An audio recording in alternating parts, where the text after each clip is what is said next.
Bye,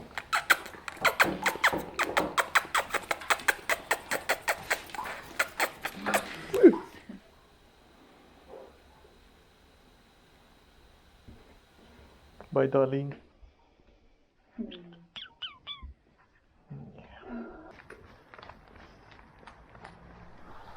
After a winter spent in the UK living and working with friends, we were finally ready to restart our world bicycle tour, this time heading to the continent of Africa. Nadia joined me a few weeks prior after her time working at the Arctic Lodge came to a close, and we left in early June, just days after finalising our last travel jabs.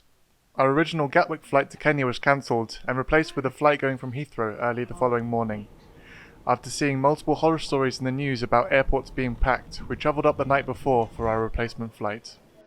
The journey pushing our boxes across London damaged my box, meaning I would need to plastic wrap the box before checking in, which would then bring my bike well over the weight limit. I was then forced to pull all the loose items out of my bike box to be checked in separately. After 3 sleepless days of travel and further cancellations resulting in multiple additional flights, we arrived in Nairobi, thankful to see our bikes arrive but without my other baggage joining. The only reason our bikes arrived is I asked an airport staff member in Zanzibar to find our bikes which weren't coming through the baggage arrival, and he did so only under the assumption that I had money to tip him for doing his job. I then arrived in Kenya on the next flight with only the clothes I wore for the flight and my bicycle, under the assurance that all my bags would make it to the next flight. I imagine my stuff has already been sold weeks ago at a Zanzibar market, and I at least take some solace in knowing that my bags contained unwashed underwear to be sorted through by the thieves.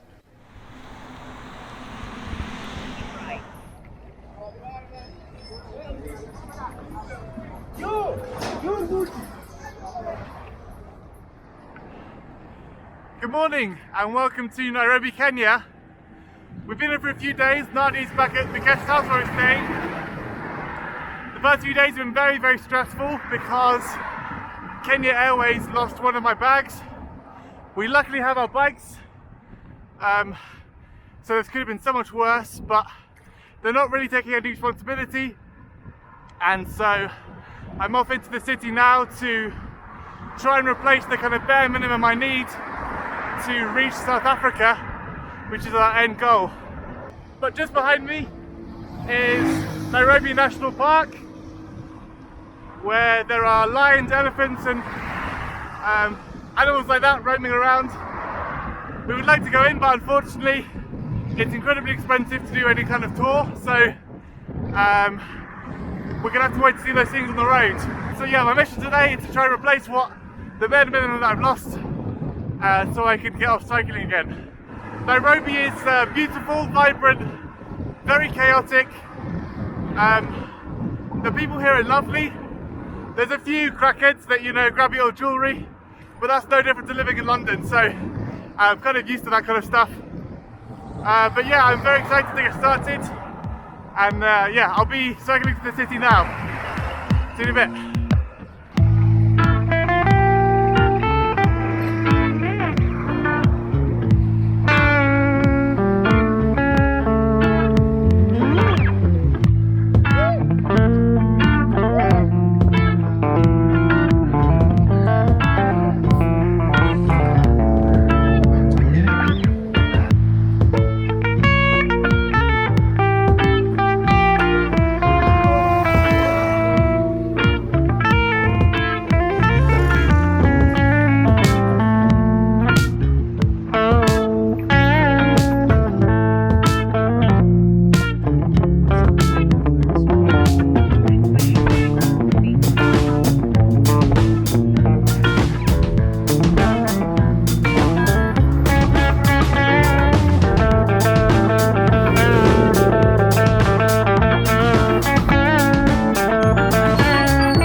Should I walk down?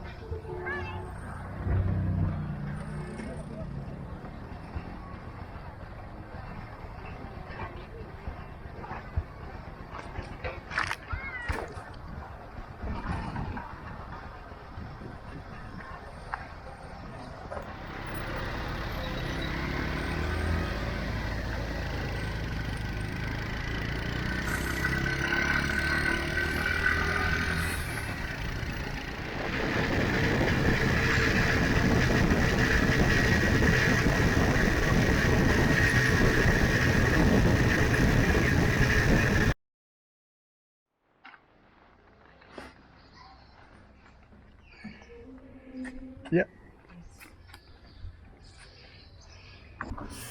Good morning. We are on a small trip in Kenya. We're going up to the equator and to see Mount Kenya, which is, I believe, the second highest mountain in Africa. The reason we're going north and not south is we're still waiting for our Tanzanian visas to be approved. So hopefully, when we get back after 4 days, we should have them. Anyway, let's get to cycling. Yep.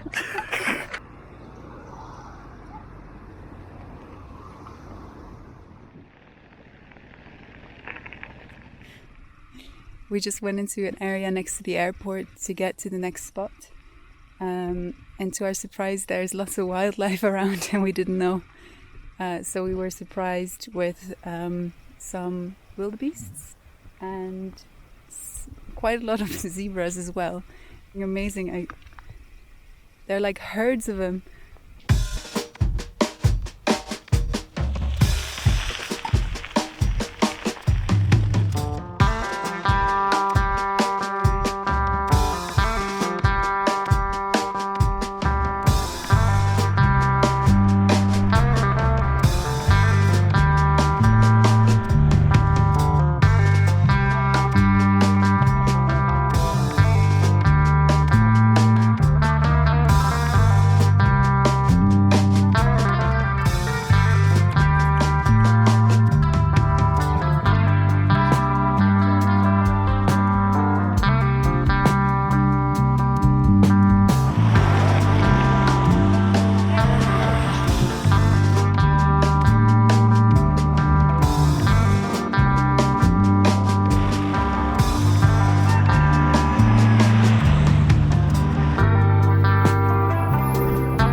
The reason we ended up in a place like this was there was just nowhere to camp.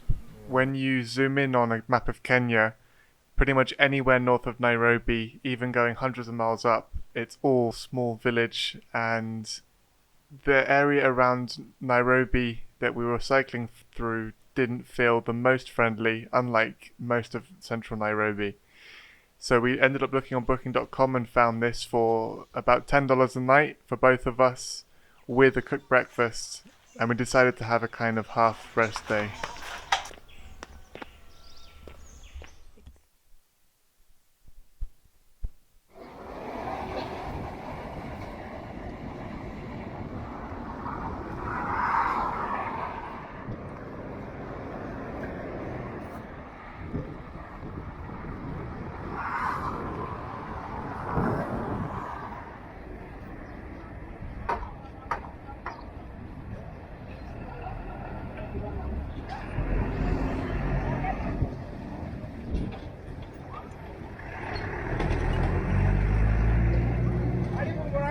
This is a kennel.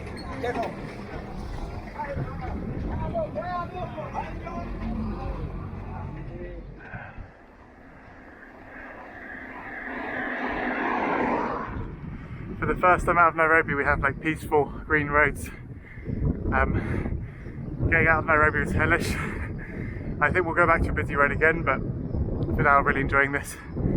Not having to like dismount and remount the bike every 5 minutes and people shouting and grabbing at you. Just the road.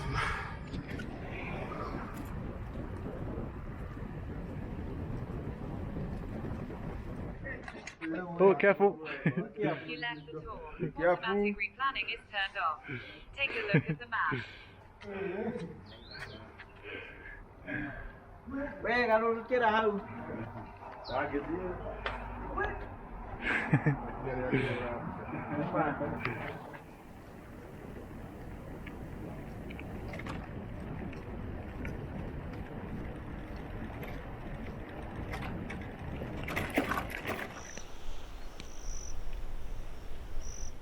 We've seen like a couple of kind of like hotel-y small things, and we're walking up the path of one to see if we can pitch a tent for a reasonable price.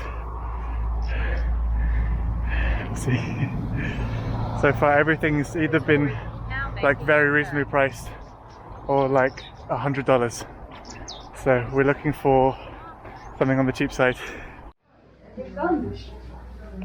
Yeah? Yeah. Ah, okay. Floor toilet. 1,000 shillings, which is like €8, so not bad. The same price that we would have paid for the camping that was like a lot further away with a detour, so not bad. We've got some lovely wall art. Beautiful.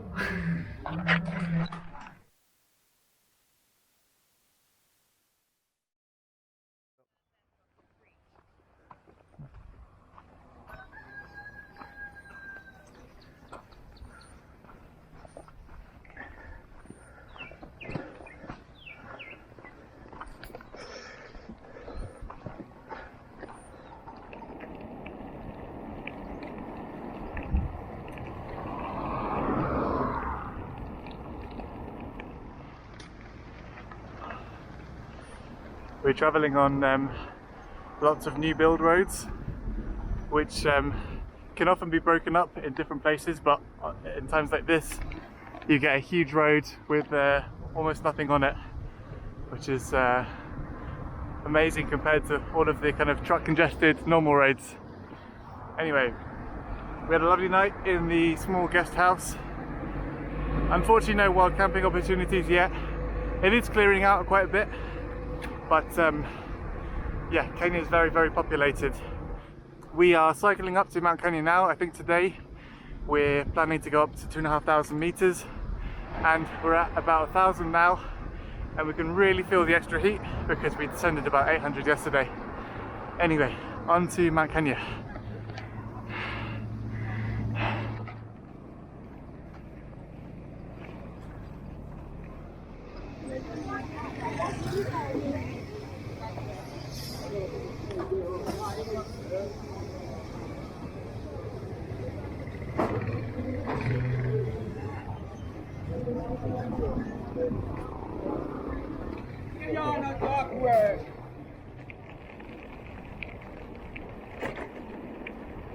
Hello.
It's you? How are you? How are you, watch card?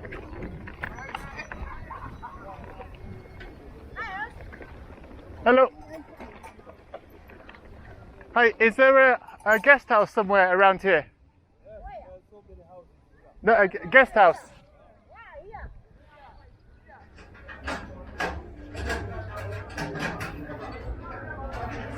Where are you from? England. England.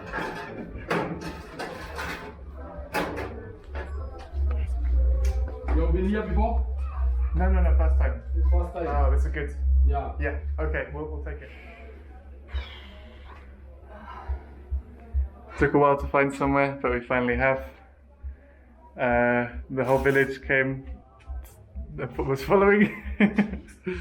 But we have a double bed and a shower and toilet. I think like one thing we kind of need to get used to is people can get really shouty and sound aggressive, but don't always mean it that way. And I'm kind of like intimidated by that. And then you get to know them, and it's like, come, let's have a beer. Yeah. That's nice. Yeah. Oh, you have a camera on here? Yeah. Ah, you want to leave that for me? Is that okay to film? Yeah, it's okay. It's okay. Should we get a beer? Yeah, I'm sorry. Okay. Cool, let's go. Yeah, you should leave that memory. Cheers!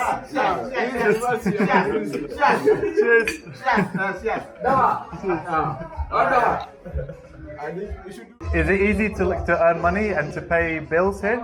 Yeah. Or, oh, okay. It's very Cool. easy. You just need to do something small like doing a motorcycle, you carry passengers, or you buy your own vehicle, you carry passengers. There's money here. Yeah. The problem is here, the problem with this village, the borders, they pay as low as 50 shillings. 50 shillings. 50 Kenya shillings. Ah. They can't say more than that. Less than $1. So you have to wake up very early in the morning. Then all of a sudden 50. So that you can get Once the day ends, you are very tired. Yeah. Easy counting those 50s. Yeah? So you must wake up early so that you can have more 50s. Yes, more 50s. Yeah.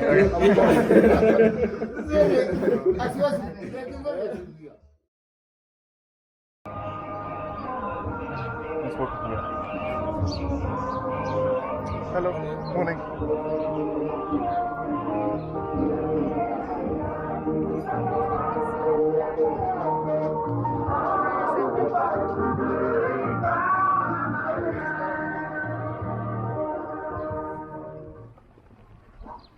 Het is zelfs een beetje koud. Bye bye.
We're here at the equator.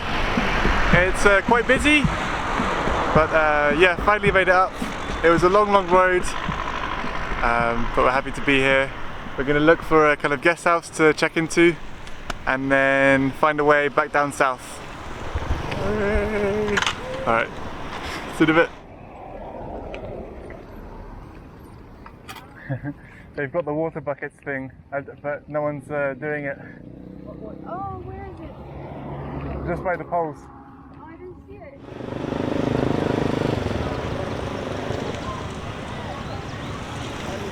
Look.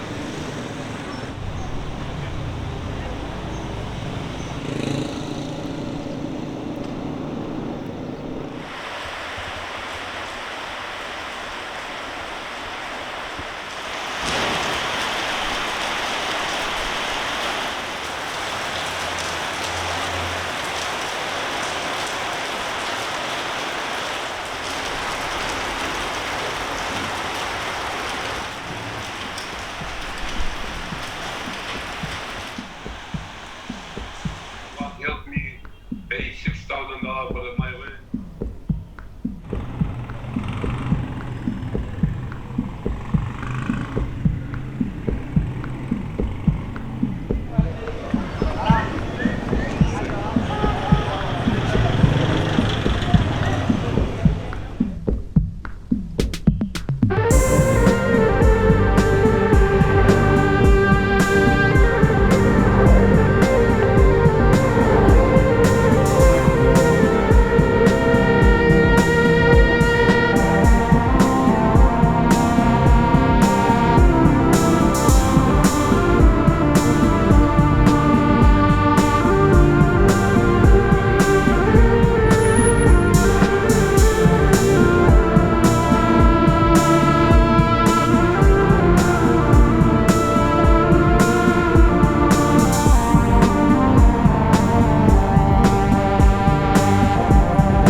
The tour is 140 meters behind you.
That's just snapped off.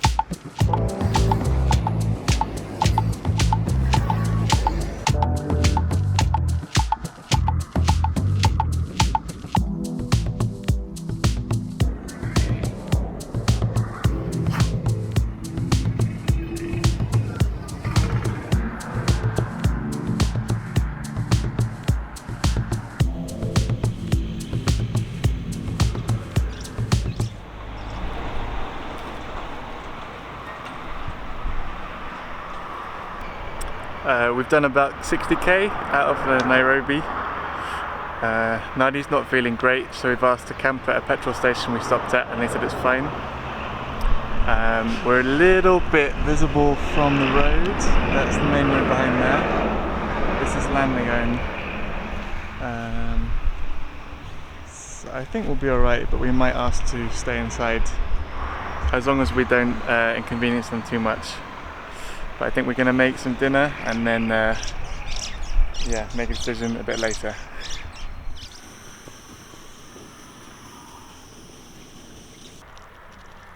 Tonight's meal, spaghetti with bread on. Love it. Goodbye! Bye-bye!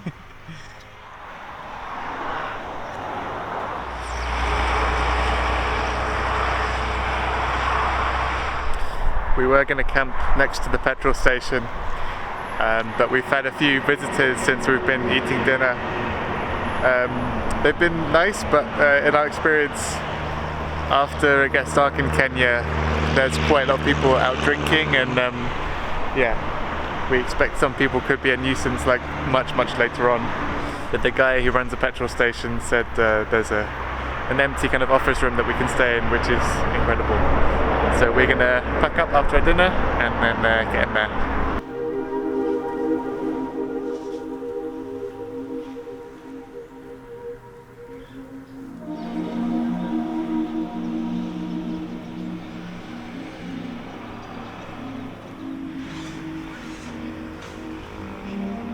Being an optimist so bad that like I feel more responsibility to make more optimistic things.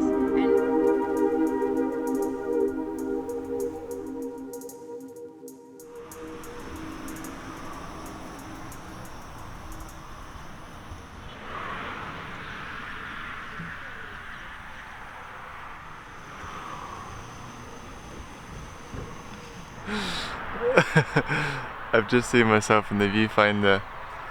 As you can see, I've combined the kind of cycling hat combo with my sun protection flap, and I look a bit special. Anyway, good morning. We had an alright night, yeah, in the petrol station. We've got just over 100k until the Tanzanian border. I don't know if we'll stay on this side or on that side, depends how long it takes to cross over, because there can sometimes be a little bit of bureaucracy and, you know, bribes, which we can't pay. Yeah, but we'll see. Just one long straight road to Tanzania, and it looks like we'll get some first cycling rain today. Cycling rain is in rain when we're not inside.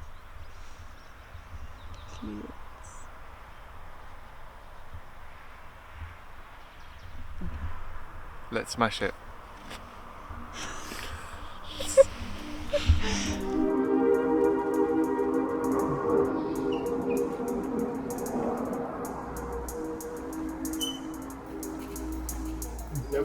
Thank you very much.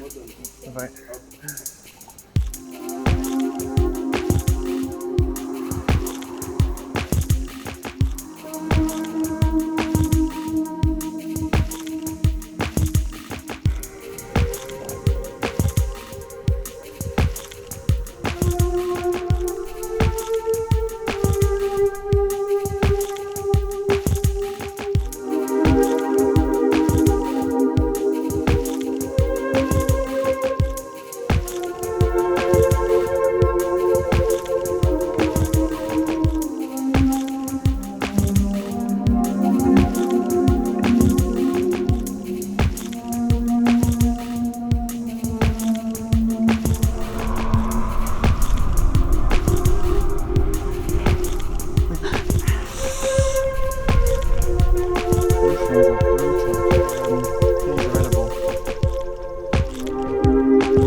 All along the road we've been seeing these ant hills,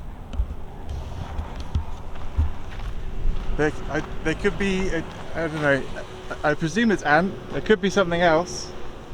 I just googled what termites look like and that they've got big heads, so I don't think it's one of those. Yeah, these are, I guess, yeah, you can see more easily here the kind of rich coppery colour of the ground, because normally everything is kind of covered in this dusty layer.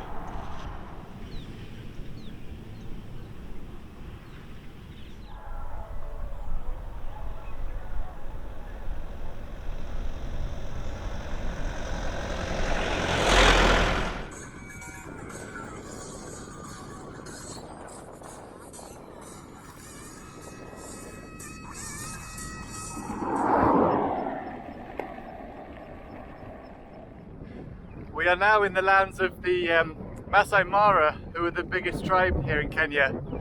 You might have heard them before because they're the tribe who do the big kind of jumping up and down shows for the old white rich tourists who come. From what I understand, it costs about $100 to go to see one of those shows, and if they're making that from every single person, I can't knock them for it. I do the same thing. However, the problem for us travelling through these lands is it also costs $100 if you want to camp here or if you get caught camping, and it's very difficult to hide because the people around here know their lands very well. And yeah, so our only option today, we've seen ahead of us there is one petrol station before the Tanzanian border if we want to try and pull again what we did last night, which would be amazing, but yeah, it looks like we might have to pay for something tonight. It's getting later on in the day, but let's see what happens.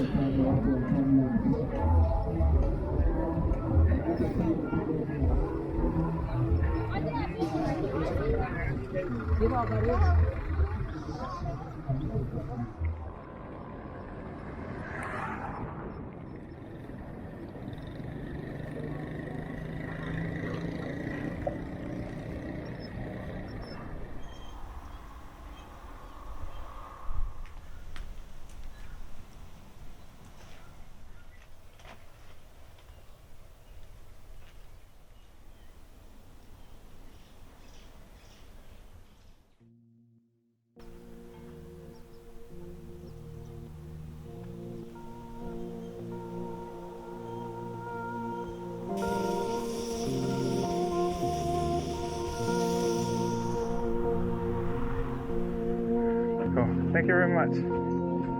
Have a nice day. Bye-bye.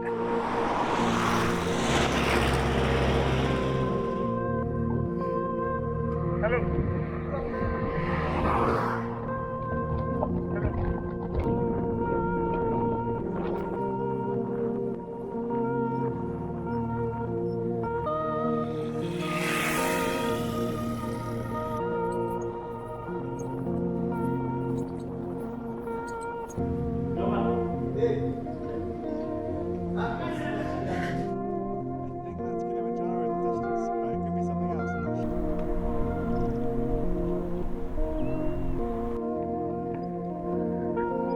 Hello. Hi.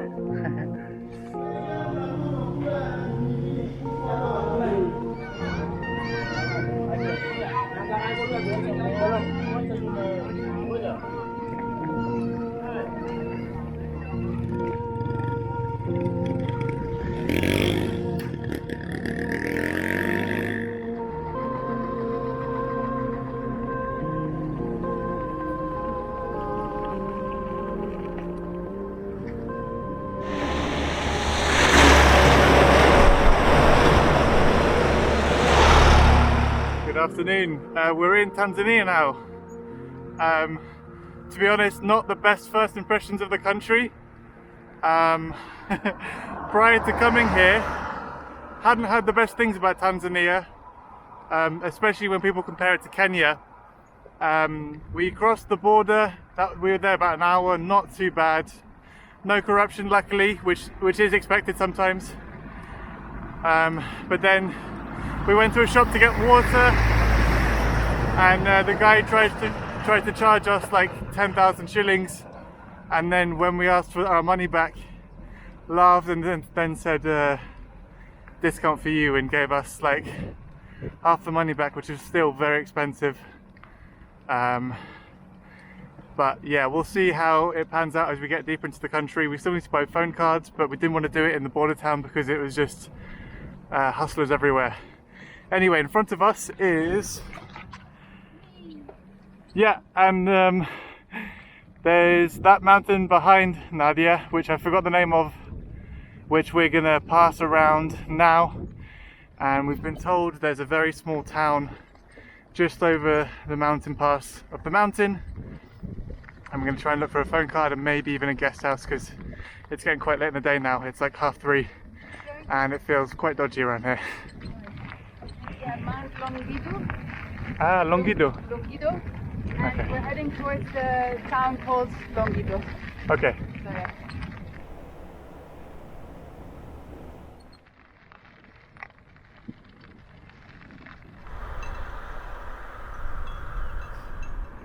We're looking for a place to stay tonight in Tanzania, and there's 2 guest houses listed about 15k ahead, and this is the review of one.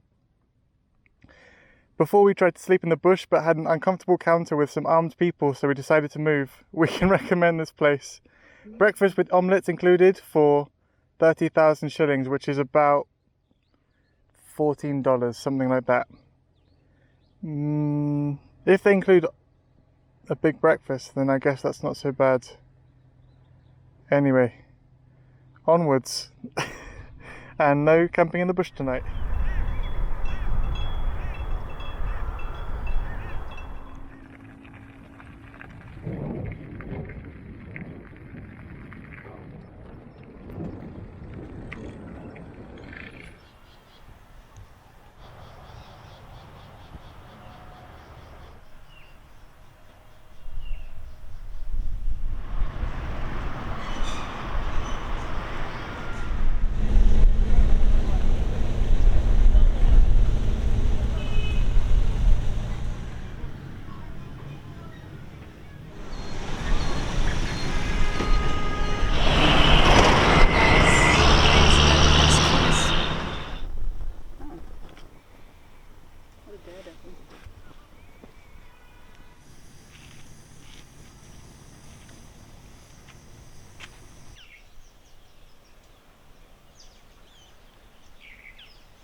What a view to wake up to. This is a guest house. Normally it would have been like 30,000 shillings, but we paid 15. Morning! To camp instead. And this is where we camped. Gonna get off to Arusha today, which is the biggest first city where we can find phone cards and all that kind of stuff, and then we'll do a bit of editing there.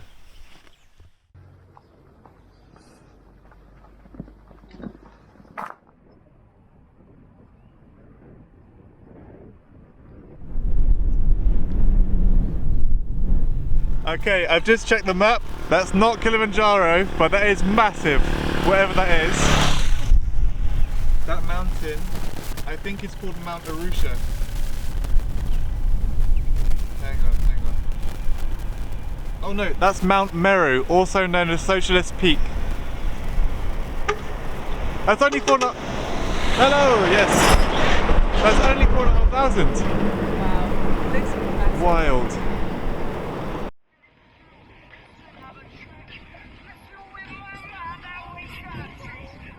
Yeah.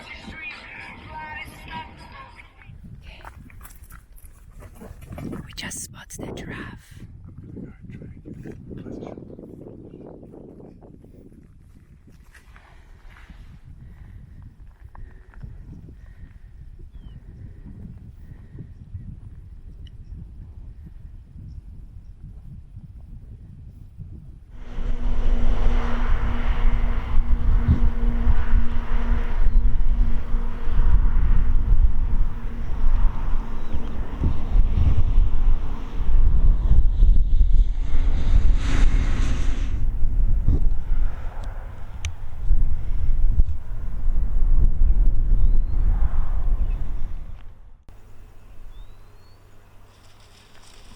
Fuck.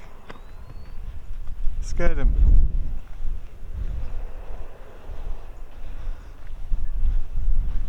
Don't know if this picks up, but there's a giraffe head there.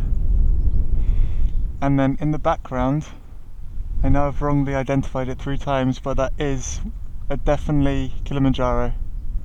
At least the foothills. That ridge there, that's Kilimanjaro. With a little giraffe head below.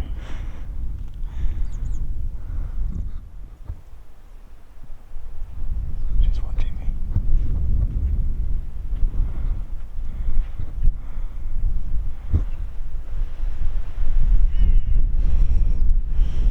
This is surreal. Not being able to see the body and just a weird long neck look at you in the eyes.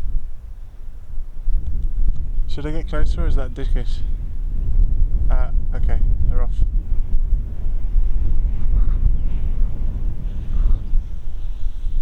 Strange and gorgeous.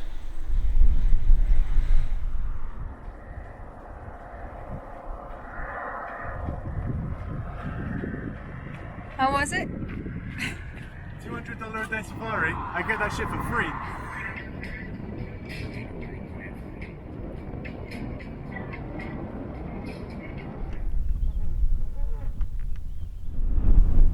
All in all, I think we took Kenya a little for granted while we were there. We met many lovely people, formed friendships, and although we complained a lot about the hustle and bustle and being shouted at often, we did have a great time.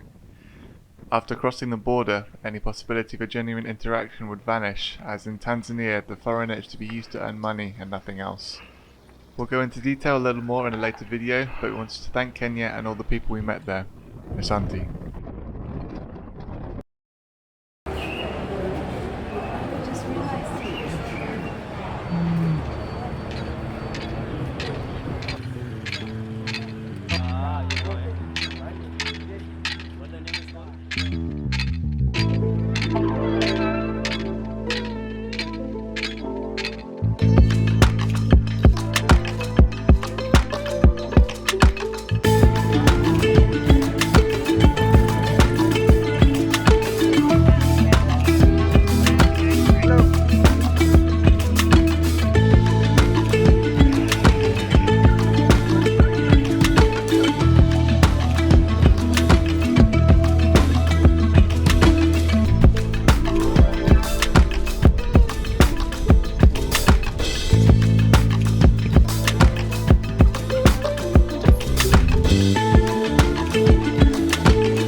This is our guest house room for $6.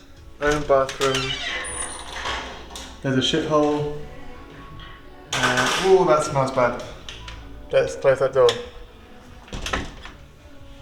Chuff with that though.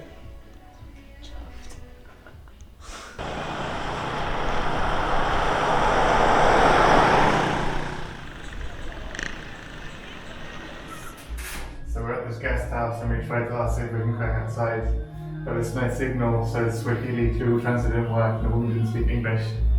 So we're going to do a bathroom cookout. You are now placed above a shithole on the floor, and now we're going to do some dinner.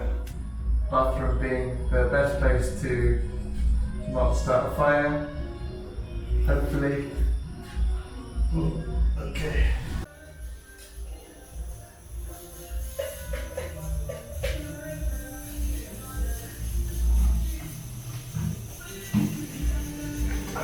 breathing while I'm doing this for the views.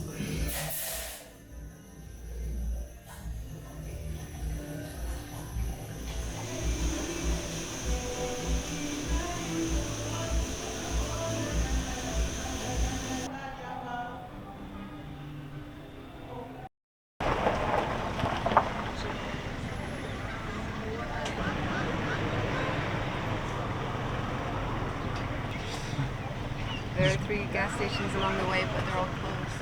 Oh. It says, but I'm not sure if it's true.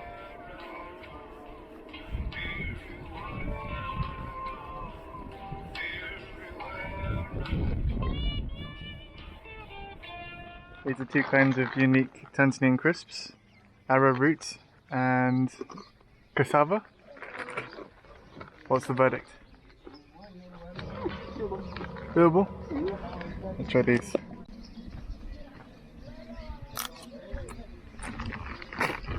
No, not good. What's the taste? Smell bad, taste okay. Yeah.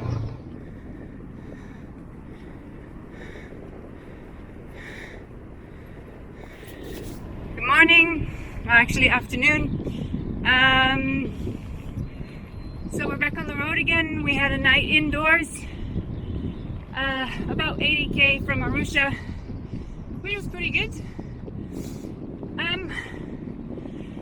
Yeah, so far so good.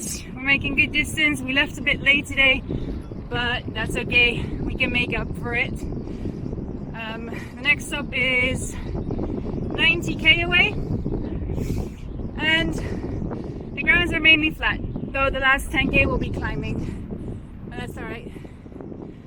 Other than that, I keep seeing these massive dust tornadoes around. They look really cool, but also a bit scary. I'm gonna try to capture one.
What did you get? I got beef with rice and just a sauce with, I don't know. I got a bag of meat and chips. They told me it was beef, but the meat looks quite pale. You can't really see it now. So who knows what I'm eating. I paid 6, you paid 3, 4. So I think I might have got a little bit ripped off. Anyway, onto my bag of meat. It's actually pork, but to be honest, not bad.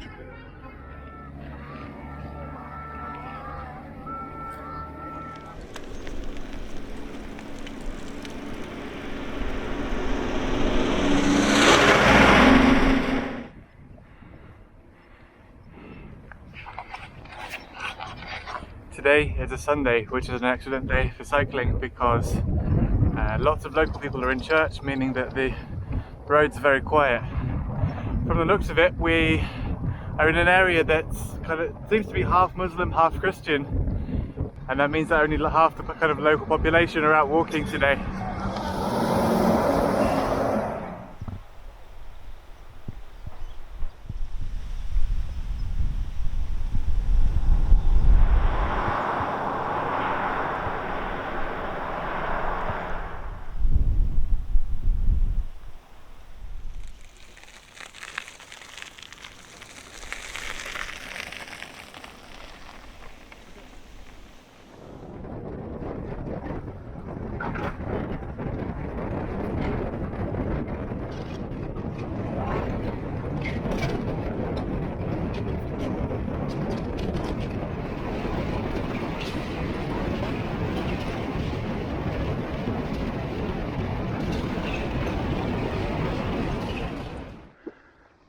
That with Isabella, and did it work? Yeah, the results of this were absolutely impressive. It's just gone 5 PM and we're heading to a wild camp spot. However, if we don't think the wild camp spot feels very safe, the next option is a guest house 30k away, and after dark it's very, very dangerous to travel with bikes as we're doing because of the risk of hunting from hyenas and other animals. If you're moving, you're much more vulnerable to animals that can see in the dark and that do hunt humans occasionally. So we're trying to rush to this wild camp spot to check it out, and then we'll have to make a decision within 2 minutes, because if it doesn't feel safe enough, I don't know how we're going to know that. We're going to have to leave again. Yeah, we feel no risk from people here, but the wildlife we don't have a lot of experience with. We have no line of defense against an attack. One good thing is there aren't many bodies of water around here that I know of, and those are things that attract lots of big animals, so that's a plus. But yeah, onto the wild camp spot.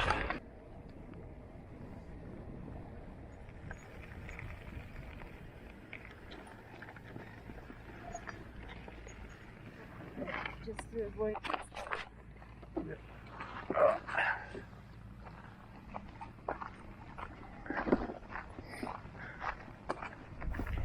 Good evening.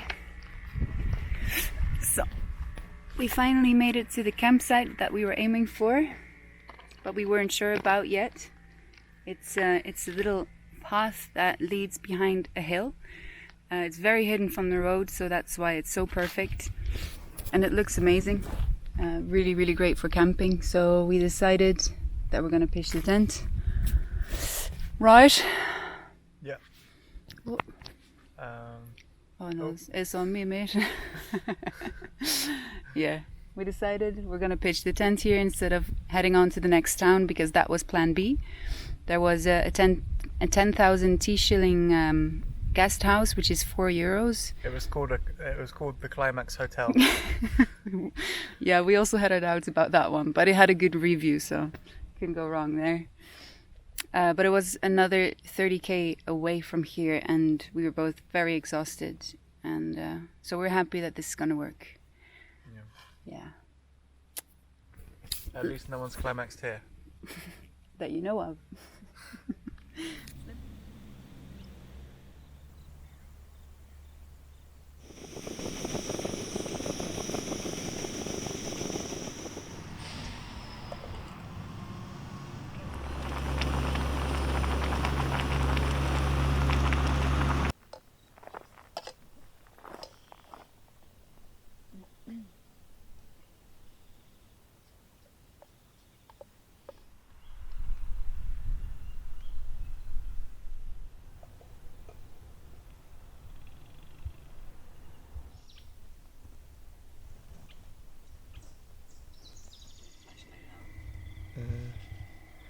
Bedding in for the night. Wish us luck. Over and out.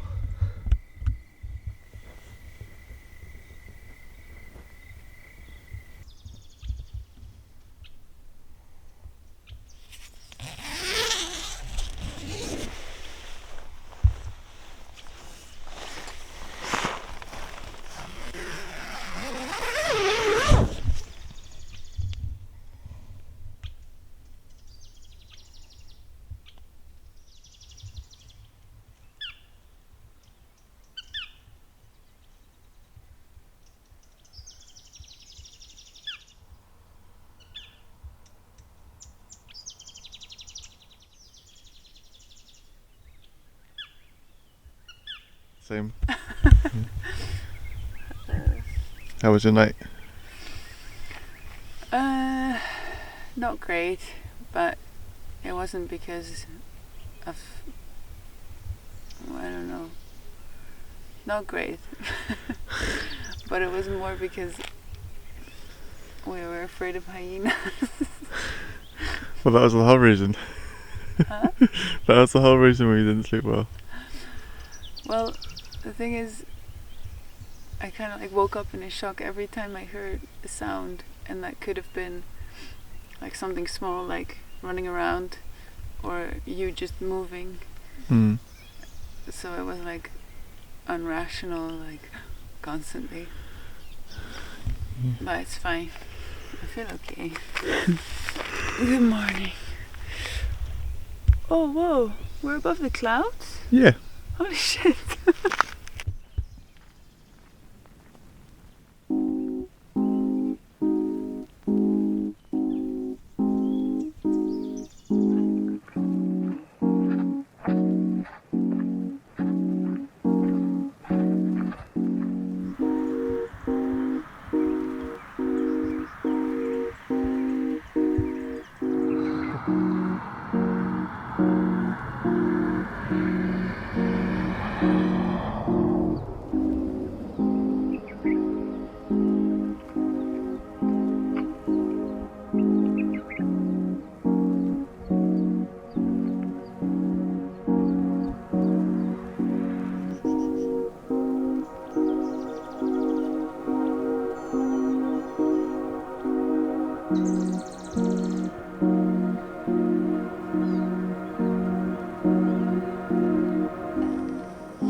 We're traveling now on a road that, according to all official maps, doesn't actually exist, despite it looking about, 4 or 5 years old.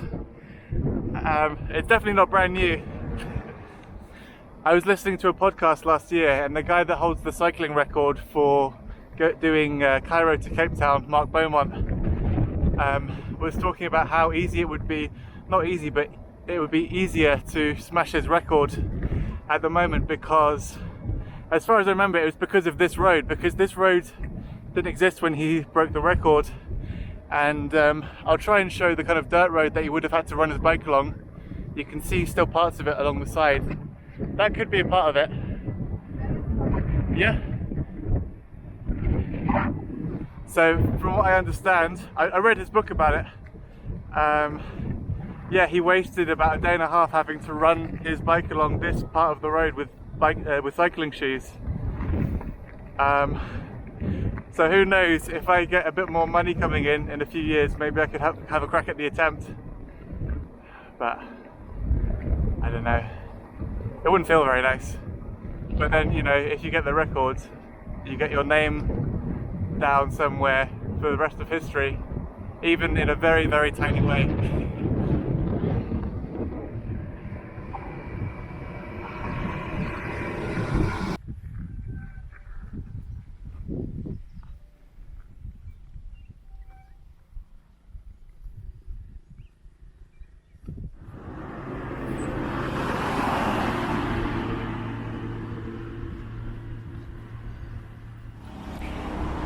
So we're just having a little lunch next to the street, on the side of the street, next to this huge baobab tree. You can find them quite often in Tanzania, especially. And also the biggest tree in Tanzania is known to be 6,000 years old, which is insane. A very interesting thing about baobab trees is that their bark apparently contains a very weak antibiotic, which most of the wildlife use. They just chew on the bark and reap the benefits, I guess. And next to that, you can eat its leaves as just normal greens, and the fruit that it bears, you can obviously eat them, but it has a very creamy, like sweet inside, apparently. I just learned. And it's mostly, or it's very often eaten by children. Okay, that didn't come out very smooth. Anyway, it's a very cool tree, and it makes a lot of sense to me that it's called the Tree of Life, because it gives pretty much anything you need, and it's just a very cool tree, man. Thanks.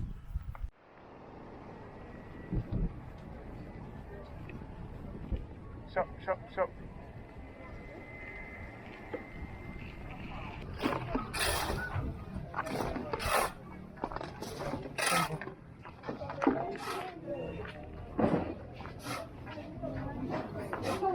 Come on.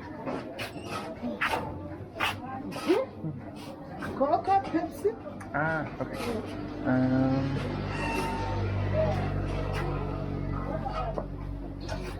Nini? Chips, crisps, breads, biscuit. Biscuit? Iko ndogo. Iko small. Small. Kama? Okay. How much? Mbili.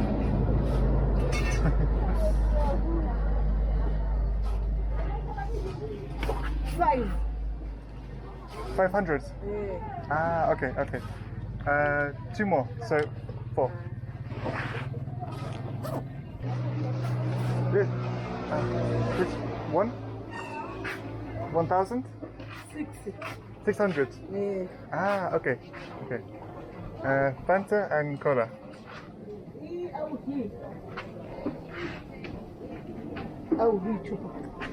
This one.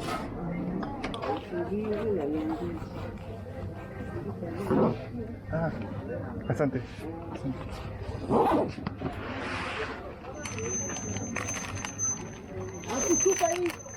We bring back. Asante.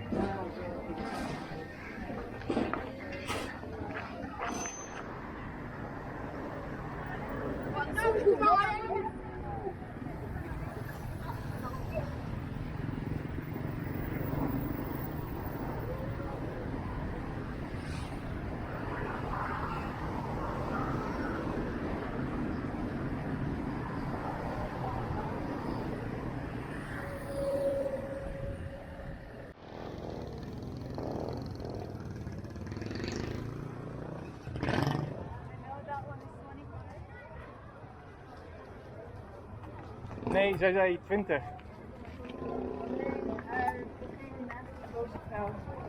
Ah, okay. We should get out the road.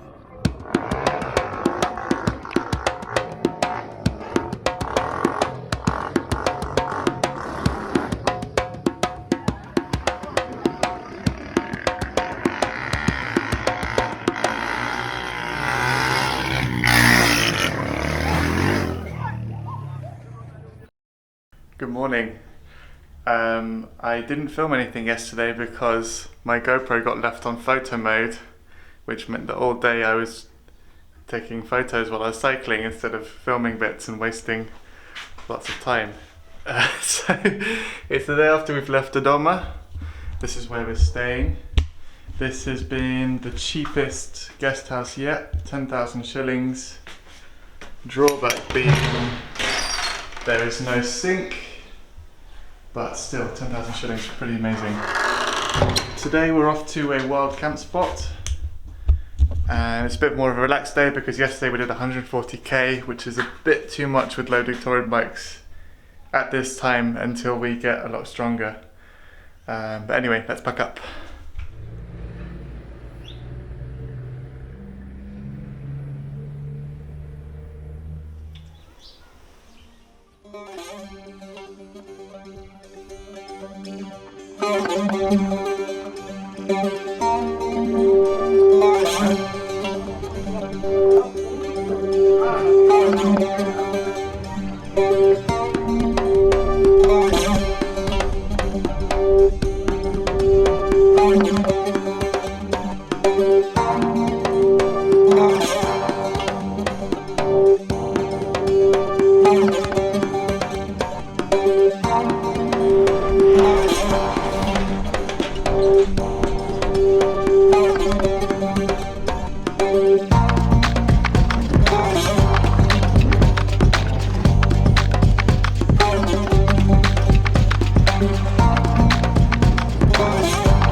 We're at the side of the road at I think what used to be a previous road, which got a little bit more extended into this flat area. It was an I-overlander, so multiple people have spent the night here or just camped out here or had some food here. So we decided to oh, just inhaled the powder. We decided to look at it, just have a look and make some food and then decide whether or not we want to stay. We've made some food and we decided to stay, mainly because I think yesterday we got a bit of a heat stroke, and for me it turned into a headache, which now is like a light migraine, and I'd rather not keep going for today, so it's a good spot just to call it a day.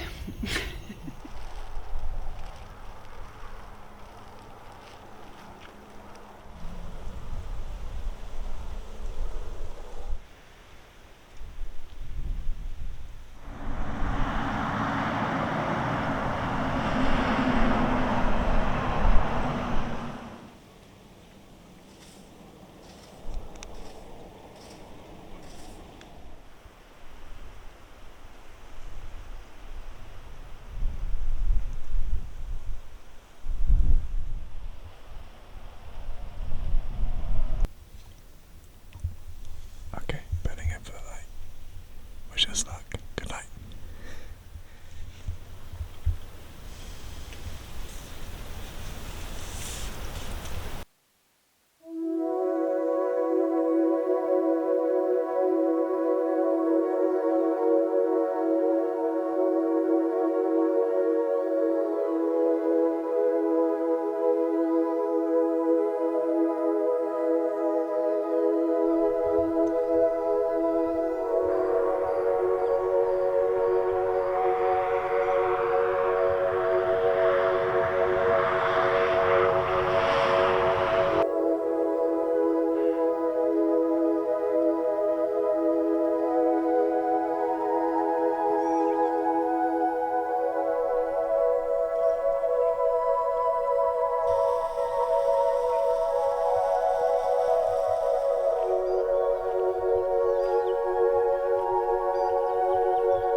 Good morning. We're on our way uphill on a huge mountain pass that's actually going to take about 3 days to complete. We camped this morning at about 700 meters, and in a couple of days we'll pass over almost 2,500, so lots of uphill cycling and undoubtedly lots of walking. Our stop today is a city called Iringa, where we're going to stay in a guest house and get our first shower in a few days. And yeah, just resupply. We have almost no water left, and we have no idea when the next town is that can sell us water, because we haven't had a signal also in a few days. So today's going to be an interesting one. And yeah, this mountain pass just seems to keep going up and up and up. And while we're cycling, there are flies trying to climb into my ears and land on my eyeballs, which is very annoying. Anyway, onwards.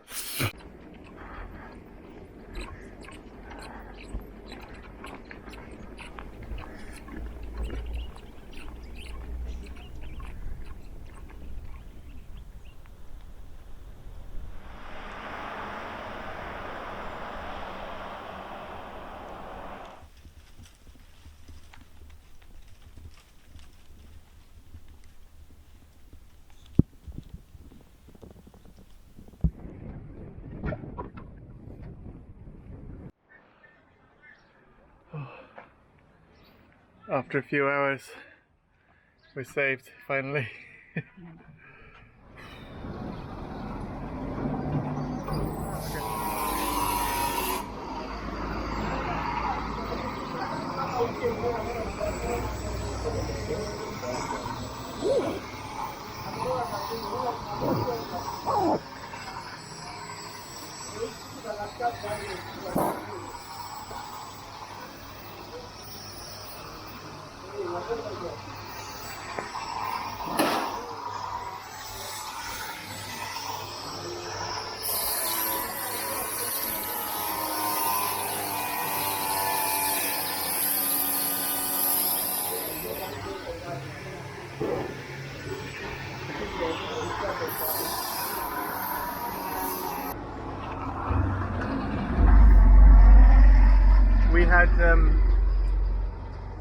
We had an egg and chips omelette in the last town because it was the only thing available there, or the safest thing, and we both feel that it's about to give us food poisoning. So we're going to try a remedy of trying to kill the bacteria with strong alcohol. We're going to do as many Tanzanian men also do at this time, and they drink. to try and fix the problem. Here goes. We've still got like 60k to do, by the way.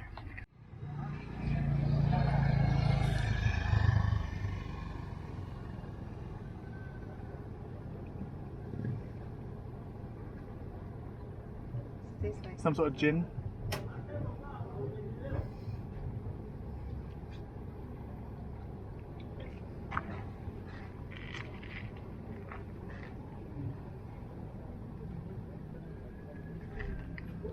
I feel 16 again.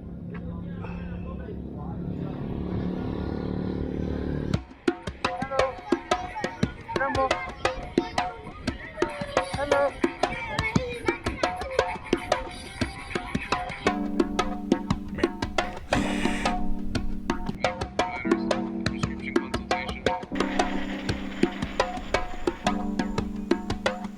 I'm a bird.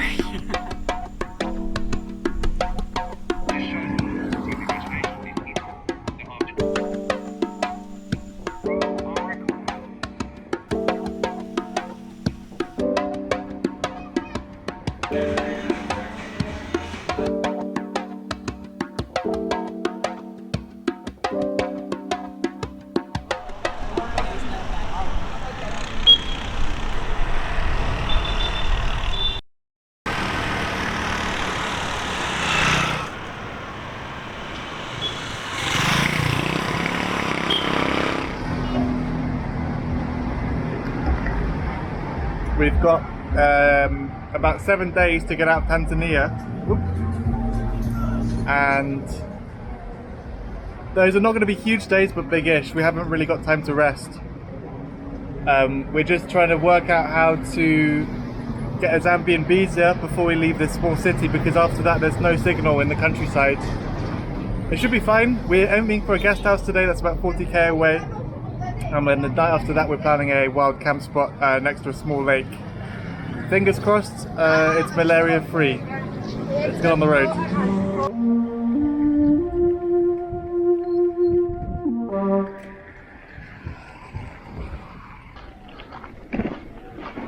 Yes, morning. Jumbo, morning. How are you? Good, how are you? Yeah, true. We go to Follow this way for 100 Mpika. meters.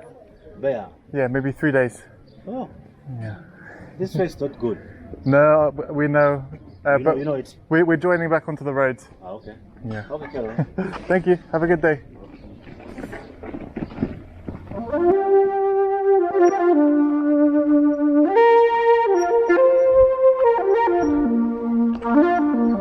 Morning.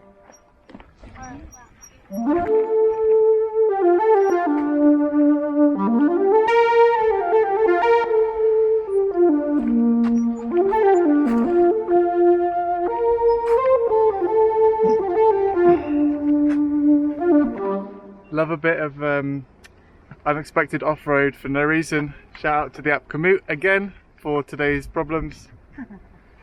Onwards. We just got to do some off-road. Rock climbing.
Hello.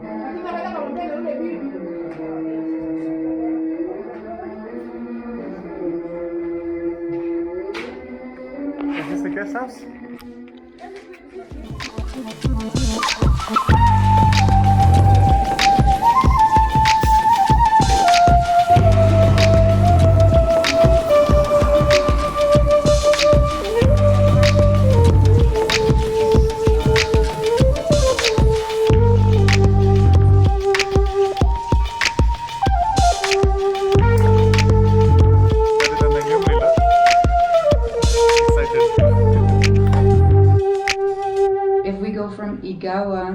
To Mbeya, that's 150k, so 115. Okay. It's doable. I don't know the elevation levels yet. That's going up. There's a big mountain pass after Mbeya. After? Yes. Wait, so... And it's rising until then. But Igawa to Mbeya is up? I think so, yeah. Okay. Then we can't do that. We can break it up in two, though. After some careful deliberation, we finally realised that we couldn't make it in time to the Zambian border. The reason for this problem is, despite the fact that we were entitled to longer, we were only given about 25 days to cross through Tanzania, and along with time to edit and to rest, that wasn't really enough time to cycle the whole country. The decision to take an African bus is not taken lightly because, as we've seen on the road, luggage here is not handled properly. There is often damage that you can see on things that are strapped on or into buses, and the journeys are often very, very tightly packed. Despite these drawbacks, that was the only option we had, and we had to find a bus the next morning. Do the buses come the same time every day or different time? Different time. Okay. So we just have to wait. Yeah.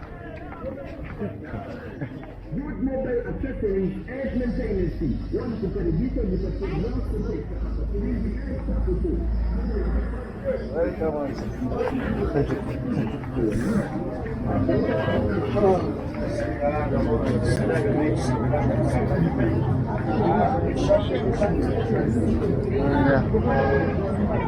Yeah, my friend. So my friend Mula, the manager of office for booking office. Okay. Nice.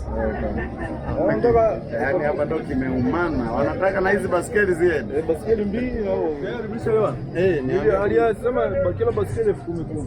Inakuwa 20 baskeli mbili. Wao ni 14 ni. Niambia 15. Welcome to this car. This bus. Okay. Yaani mengi ukiona wazungu wewe unasema. Wacht even, hij gaat misschien ook naar Tunduma, naar grens. Sisi hapa tuwasaidie kusukuma. It's okay.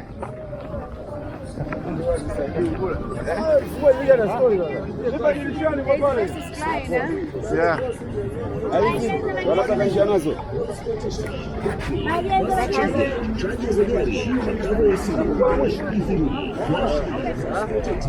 Did they go in the bus? Yeah. Okay.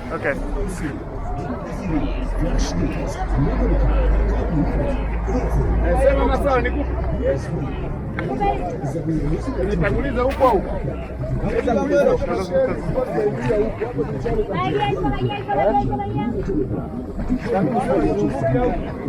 Sema kama tuzunguke. Anaendesha kidogo chini kule. Lazima ingia vizuri. Sika mtama.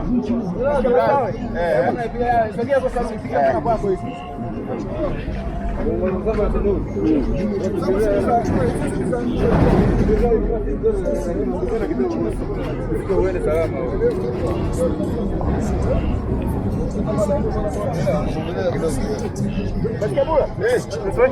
Ilale kama isogee kwako, ipige mtama hapo, unailazimisha rudisha nyuma hapo, piga mtama. Hey friend, this guy say you can Pay 60,000. It's not 50. 60,000. 60? 60. It's not 50. No. The 60. Say this bike is big. But why say it now and not before? Sasa walimu mmekaa tu mnashindwa kusaidiana. Sasa ndio mambo. Okay, we will pay in the bus. Eh, you pay. Okay.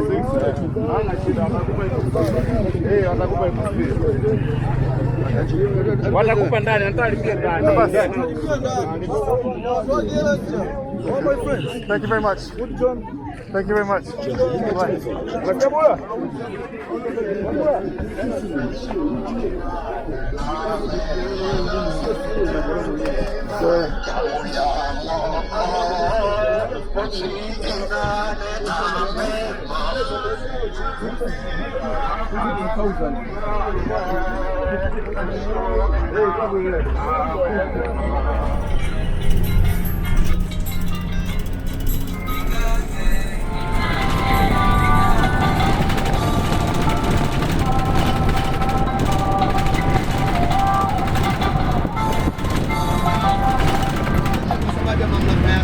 Bwana Yesu abariki watu wako hawa.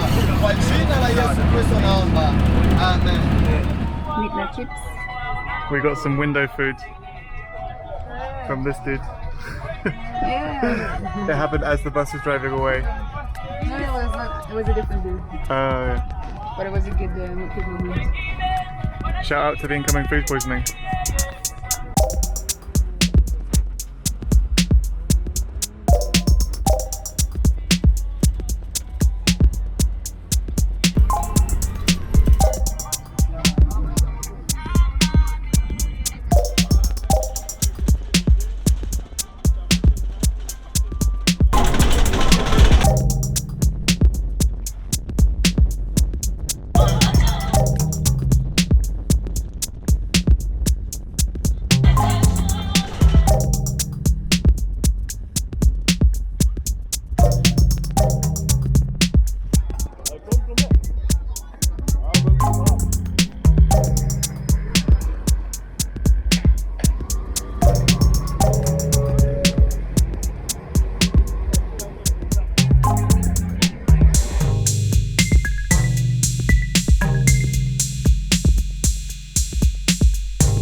Yeah.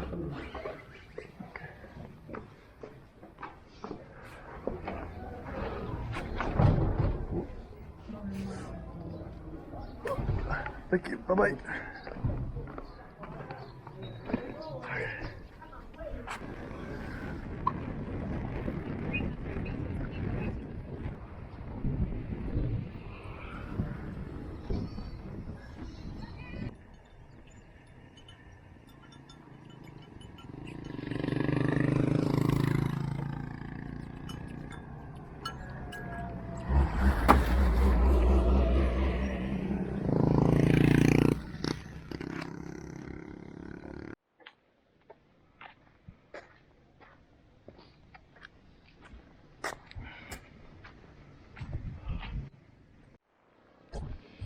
Nadia's been feeling very sick over the last few days with really bad stomach cramps. So we're going to try and get a malaria test today. Don't know how difficult that's going to be, but there's only one way to find out.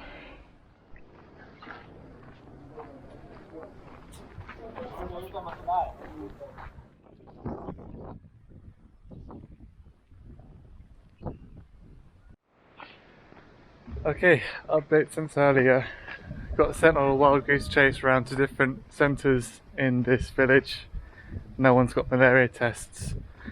The owner from our guest house called the nurse who came. She gave Nadia some strong painkillers and is coming back later to do a blood test. Test for malaria, typhoid and lots of other things.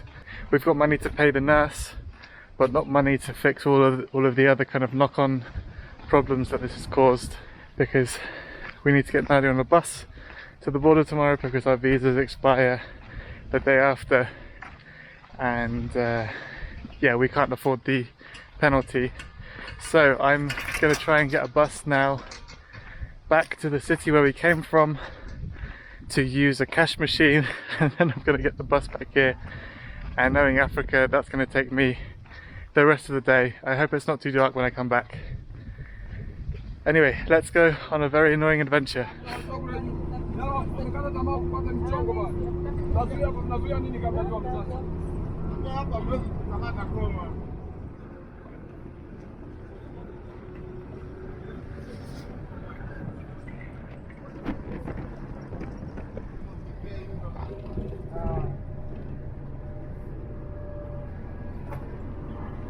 Brother, I need change. 2,000. I gave you 5. Sawa, ndio unachukua hapo. Change zinazikuwa maana. Shika hiyo. Hadi buku moja na huko.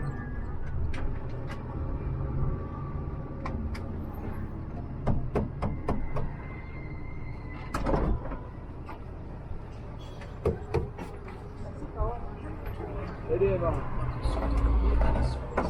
Haya. Changamke kidogo.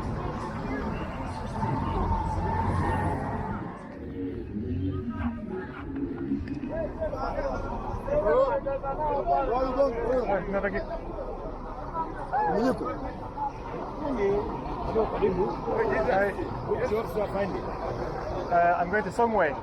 Songwe. Songwe. You wanted to go Songwe? Yes. Airport. Different place? Taxi.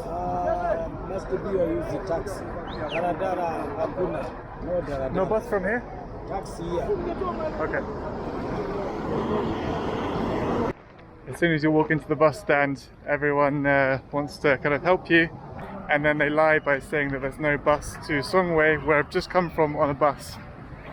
So I'm just going to go to the place I was dropped off and try and get back on a similar bus back to the village.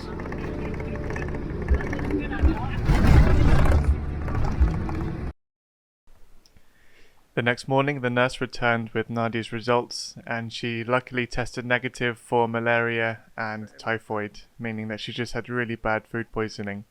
However, we needed to leave the country that day. We left the guest house where we were staying, and Nadia was able to tough it out for the first kind of hour because we tried cycling, as all the buses looked far too small to fit our bikes. But after about an hour of cycling in the heat, Nadia understandably couldn't do it anymore, and we had to look for a bus anyway to take us to the border.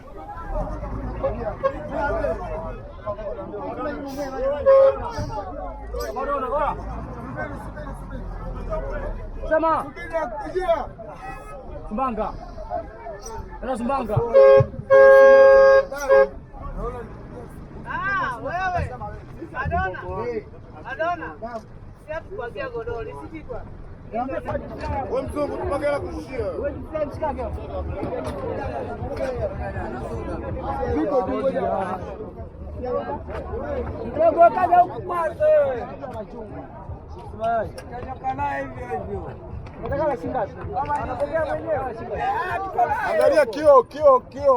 Achia. Mbona ukipasuka kio? Lakini kwa peke yako hivi hapa. What's the thing?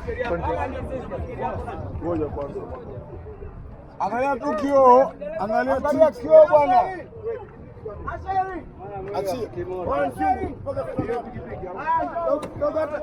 Hata bei ya tibeta hapa hamna. Asante sana. Asante sana. Asante sio hivi. Hizo asante yeye. Baskeli na kamera. Yaani baskeli ina kila aina ya kamera. Huku ina speed hivi. Wewe mzungu valisha mnyororo basi. Ajoni bei hela kushushia.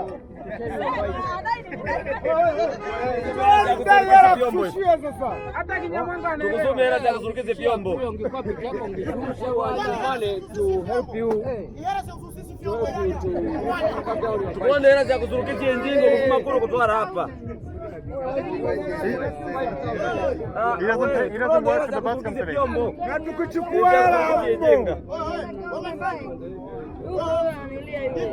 We paid 30,000 for this trip. 30,000. Fucking 30,000. Mani. Pemzuzane shilingi. Nakushushia hii kutoka kule kuleta hapa. Tukonde hela.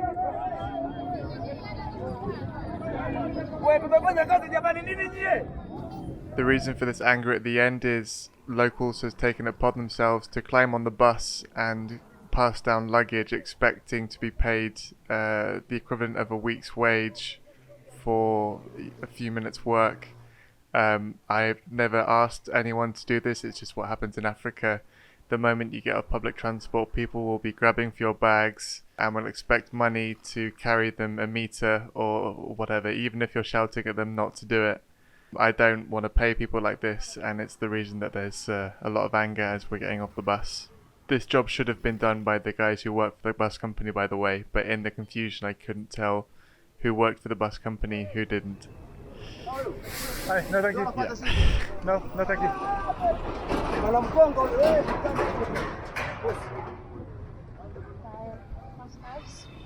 Wait, this is Zambia? Oh yeah, Zambia. Well, it looks the same. Hang on.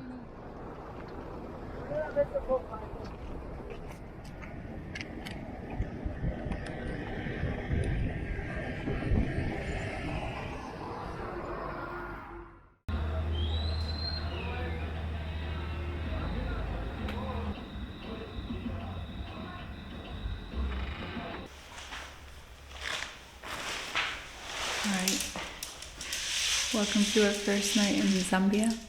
We crossed the border quite easily and we just basically went straight to an ATM and tried to find something where we could sleep because I'm still quite sick, but luckily this whole nightmare is over.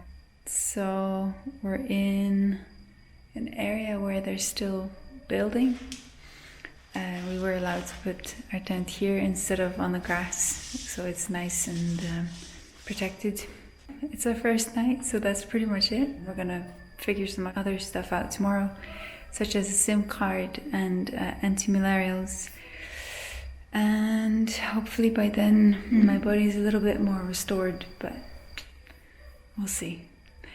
We'll give you another update tomorrow.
This is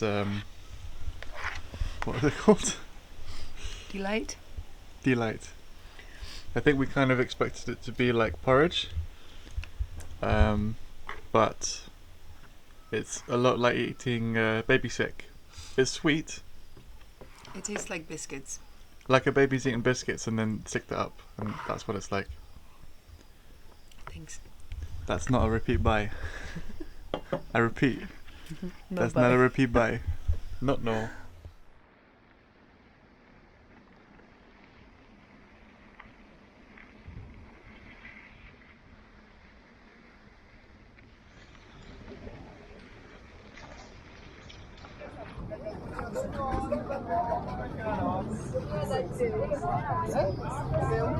Oh, by the way, I think we still have one onion. Ah. Thank you. Hello, good day. One small watermelon, please. This is 10 by 30. This is 40. The 25? One of these. 5. Like this. Yeah? Okay.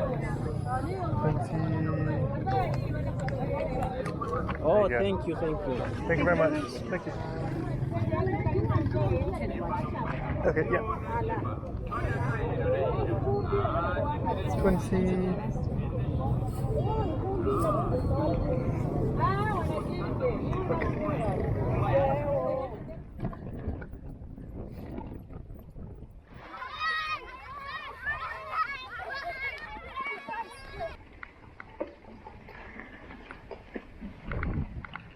I bought 2.2-inch tyres before I came out to Africa, and in Kenya and Tanzania I got the feeling that I've been way overkill because we were on roads almost all the time. Oh, I'm gonna get stuck here. Oh. Okay. But in Zambia, my huge mountain bike tyres are really coming into their own. Oh, fucking hell. Maybe I shouldn't be cycling with one hand. We stayed last night at quite a kind of luxury camping place. That wasn't what we were expecting. We kind of strolled into a small village and asked the guy if he knew somewhere we could stay, and he kind of misled us. I think either to win favour with the guy that ran the campsite, or if he got some small financial pushback, I don't know. Hello! Hello, sir. Hi! He said originally, oh, I know a college where you can pitch your tent, and we thought, ah, perfect. Before we could find out more details, he's already on the phone to someone to come and pick us up on a motorbike. And then we end up at this place, and it ends up...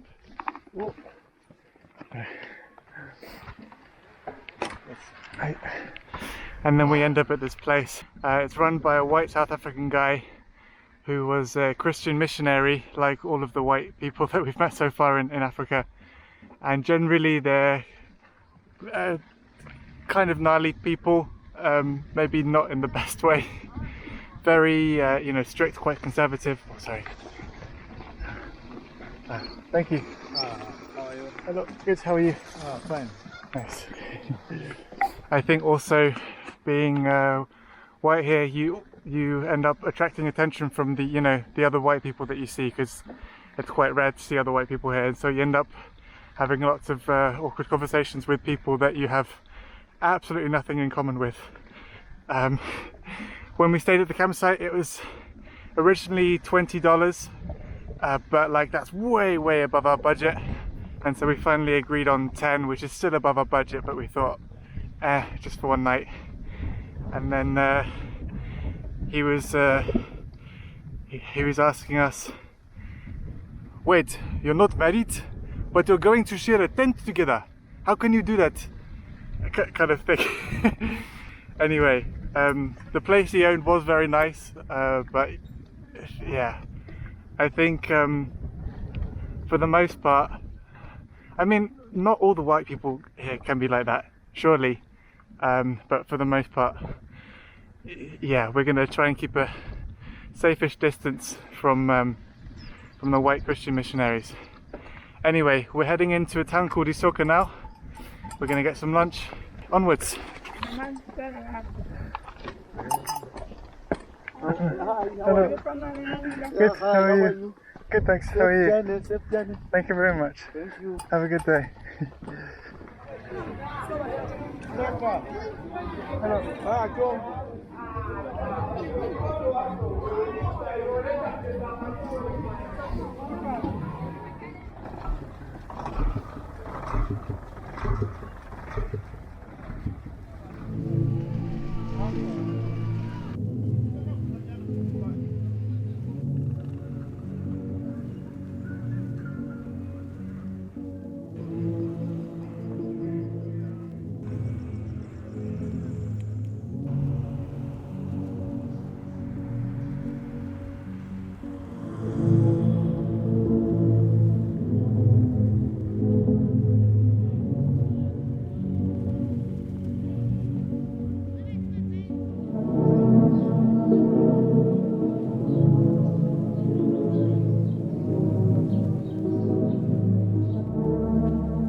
Good morning.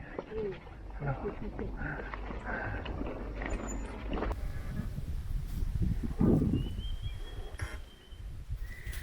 Good morning. We just left the town of Isoka. We stayed for about 2 or 3 nights, and we made sure that it was a fruitful stay. So we worked a little bit and edited some, and now it's time to face the truth and go uphill and get this part of the journey over with and head towards Mpika. Should be 2 days away. So tonight's gonna be wild camping, and maybe the day after we'll be in Mpika, maybe not. We'll see how it goes. All right, see you on the road.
Good, how are you? Nice.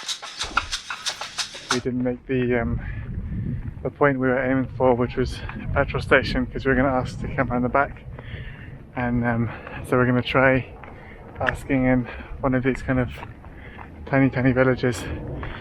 Hopefully someone speaks English eventually. I'm not sure if he completely understands what's going on. So Okay. I told him I'm just gonna bring the bike up. Maybe that makes more sense then. Okay. Sweet.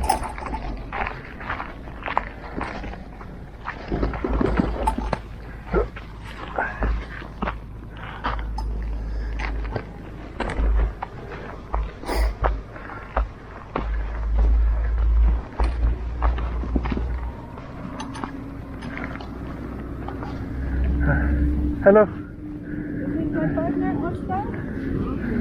Hello. Sorry? Is he there? Okay, super. Thank you so much. Thank you. Too much food. Sorry? Dust? Dust, huh? Yeah. Not coming where? Oh, Too dope. dust, like Oh, dusty. dust? Dust. Ah, yeah, it's okay. Thank you again so much. Okay. Thank you. That you find the place Yes, yes. which you want. Thank you. Okay, thank you so much.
Hebben we alles? Hebben we alles? Ik denk het wel. Oké. Ja. Ja, toch? Yeah, ready? Bye bye. Thank you.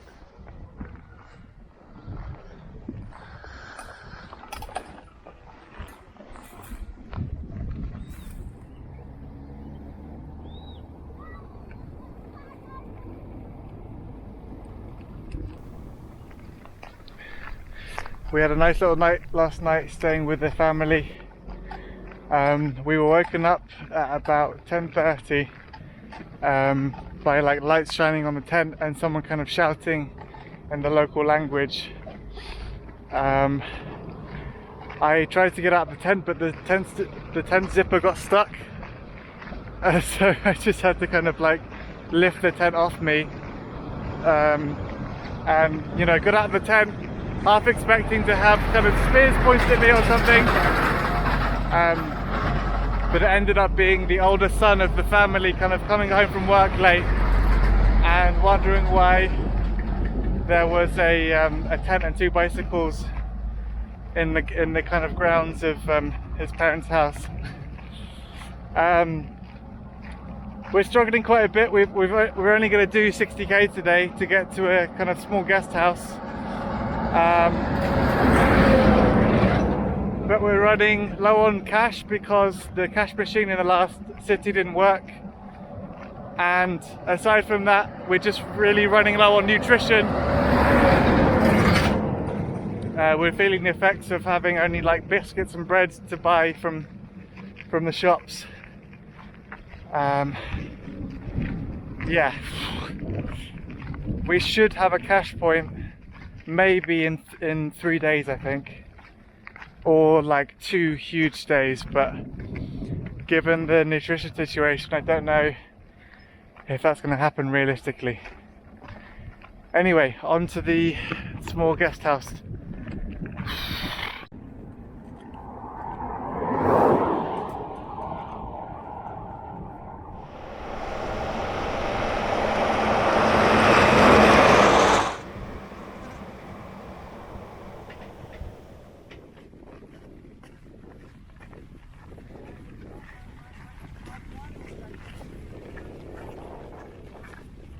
Hello.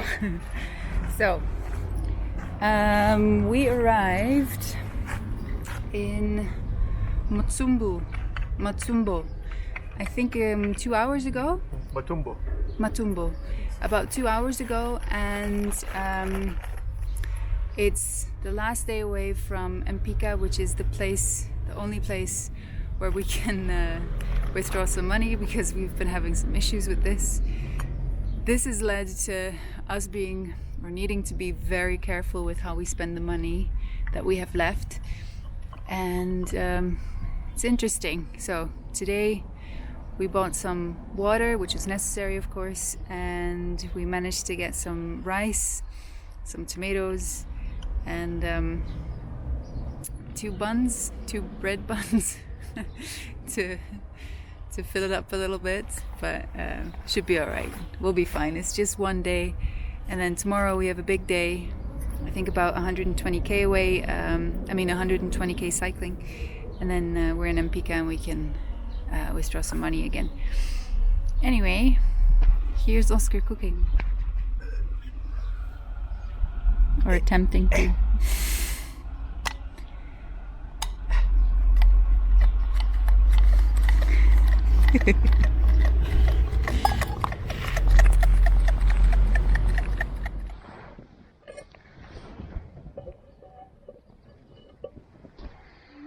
Morning.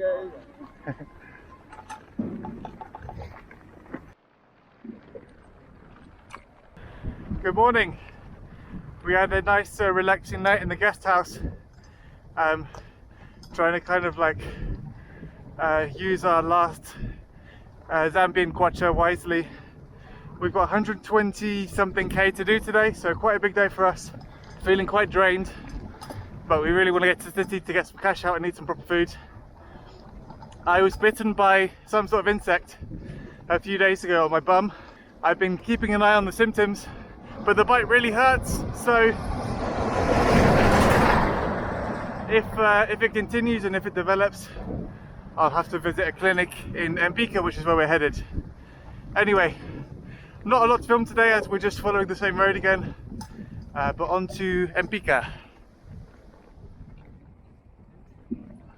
Unfortunately, as the day progressed, we realised we couldn't make it in time. We'd made about half of the 120k at about 3 o'clock and couldn't make it there before nightfall.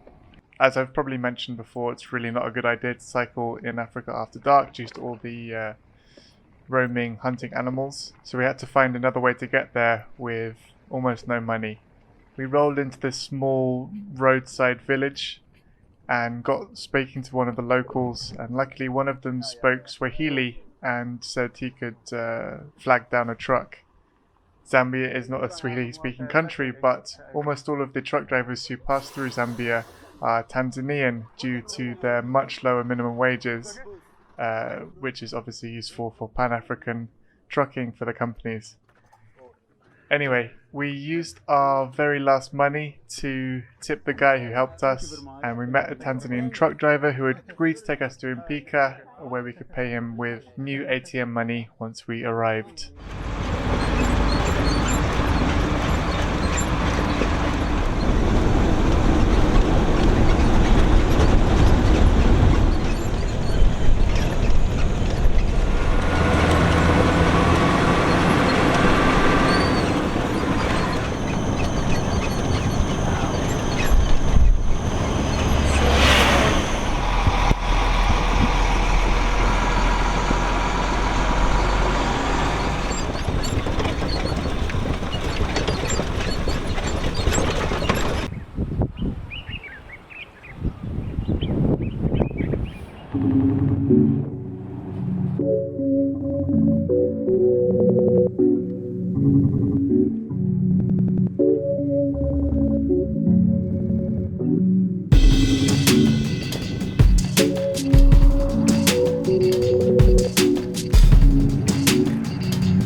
Okay, we made it.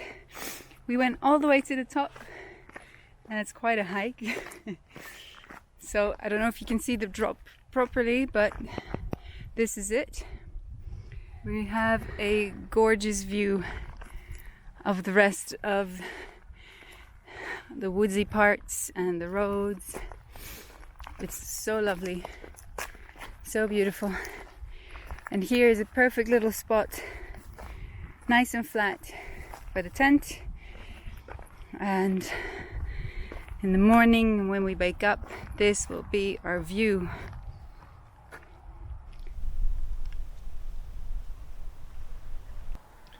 Having grown tired of the Great North Road running centrally through Zambia, we decided to take a bit more of a risk and try a small road we'd seen going through the bush, connecting to the south of the country.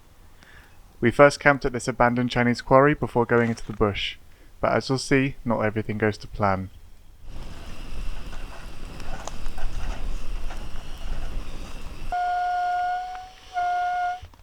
That's not my mattress. Yeah, it is. Shut up.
Good morning.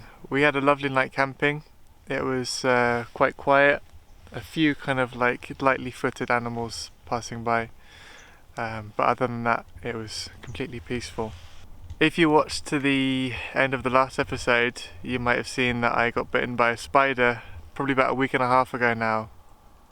To cut a long story short, the bite has become, even though I went to the hospital, they gave me a tetanus shot and an anti-swelling shot. Since that, the bite has become infected. We were meant to be pushing off into towards national parks, off-road for a couple of days. But yeah, 3 days ago, to try and spare you as much as I can, the swelling popped and has been leaking. I've been changing the dressing and disinfecting it, but it's not getting better. And this morning I've started to feel quite nauseous and headachy and dizzy. So we're gonna head back up the hill. It's only about 8-9k because we saw there was a hospital there.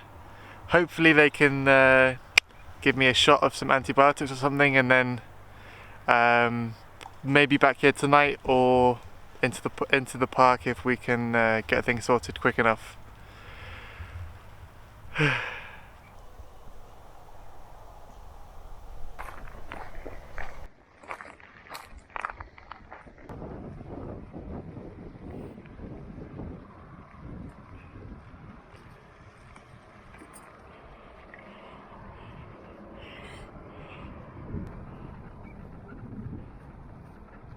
Hello.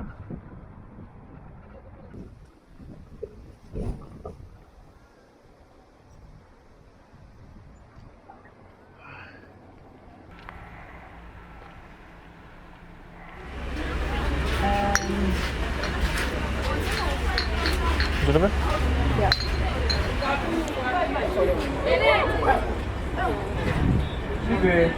Hello.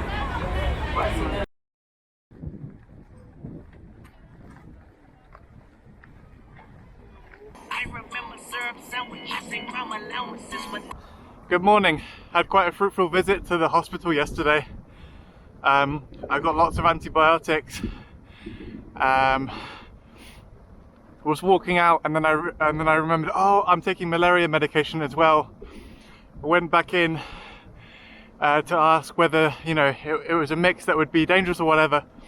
And they said, oh, we forgot to drain your wound. And then like 20 minutes of the worst pain of big needles going into my bum to try and drain all the pus and blood out. Anyway, sorry about that.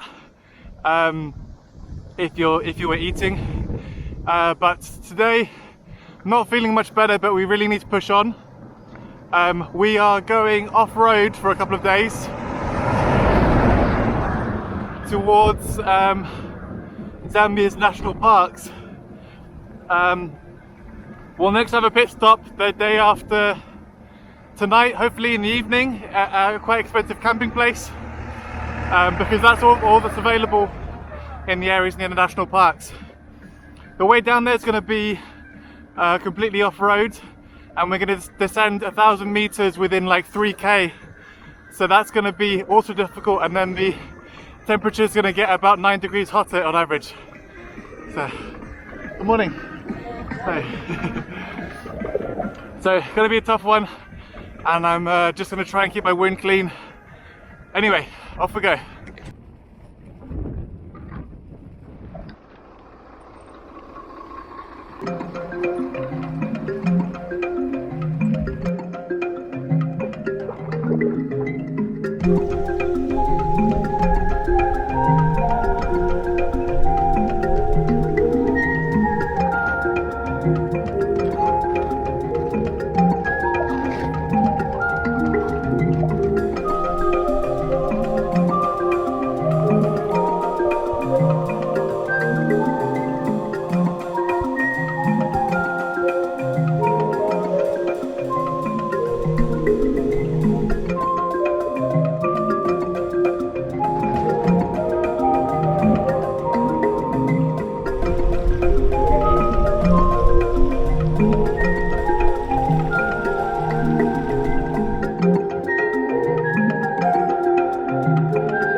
So there in the distance there's a kind of horizon.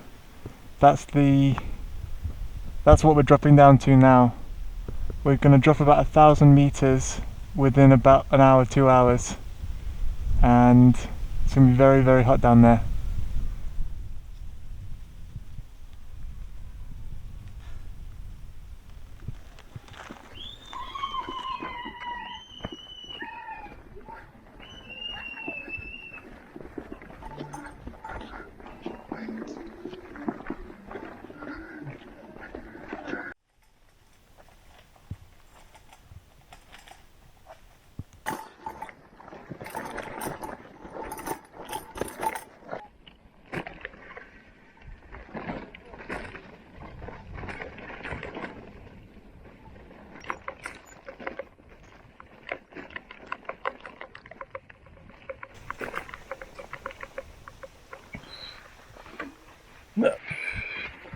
We'd heard before about the swarms of tsetse flies, which they look a bit like housefly, horsefly kind of things, and they bite.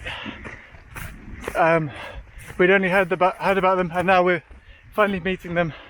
And whenever you swap, you get swarmed by flies that want to bite you. We are almost down the cliff face, and we asked the guy at the village at the top if he knew where we camp, and he's recommended a camping place. They're still about 20k away, so we need to get a move on to try and get there before nightfall. This road is hellish. It'd be fun if there wasn't a time constraint. Anyway, gotta get moving.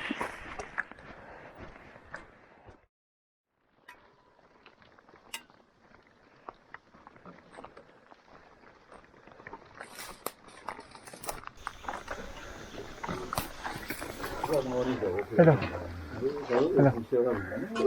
Just park it there. Where? Just park it there. Okay, super.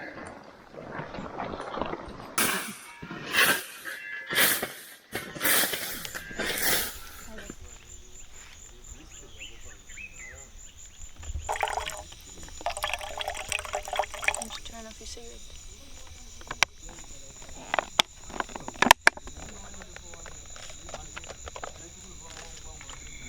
Wasn't able to film a lot in the last few hours of the day. It just got really tough. As we kind of descended down the 1,000 meters off the cliff, we were swarmed by tsetse flies, and the bite really hurts, and they don't leave you alone even if you swish them away. And then the path kind of disintegrated into just deep sand over and over again. And it was kind of, the sun was setting, and so we were like, we just need to get somewhere. We're using an app called iOverlander to find kind of safer places to sleep, but the trouble with that is often the posts that people make are from like 2018, so you don't know if those places still exist. Luckily this place did. We were going along the road and we came across 4 guys who are working here, I think on the road, yeah, we've been allowed to camp here. So now we're just kind of like melting. It's a lot hotter. This is like proper jungle, and we're hearing lots of like animal noises all around. Anyway, probably one of the toughest days cycling. I've had worse, but that was like a 9.5 out of 10 bad, but incredible. And this is my first time in a proper jungle. Our first time as well. Yeah. Anyway, see you tomorrow. Whatever happens tomorrow. It attracts a bit fewer.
The sand is deeper and harder to navigate than the Sahara Desert, and I've been stung by tsetse more times than I can count, and I've already picked up a disease now. This was a mistake, and at this rate we'll be out of here in 4 days.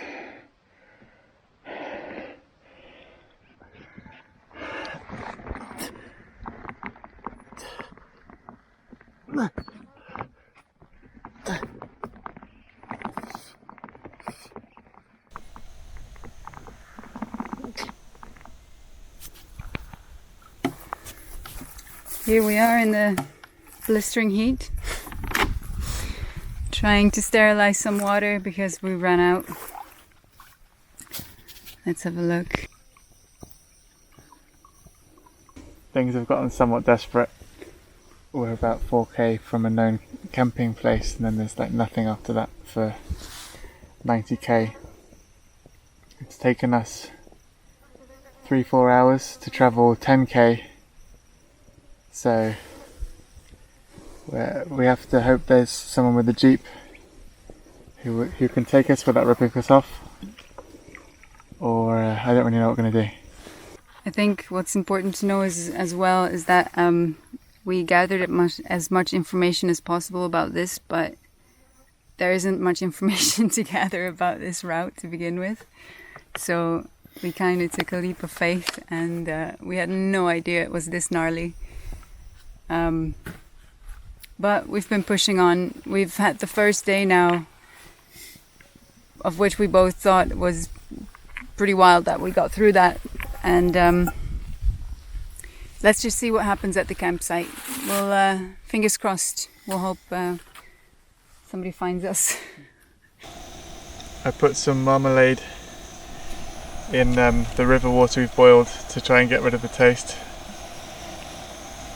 I just need to wait for it to cool down, and then we're doing some more there. We're only doing like 16k today. It was meant to be the easy day, so we could push tomorrow the 100k, but we've only like done 10k and we're like already bear grillsing it. And we keep seeing loads of huge animal shit. Elephant shit. Elephant shit. Luckily everything's like sleeping at the moment, probably. But you never know what's out there.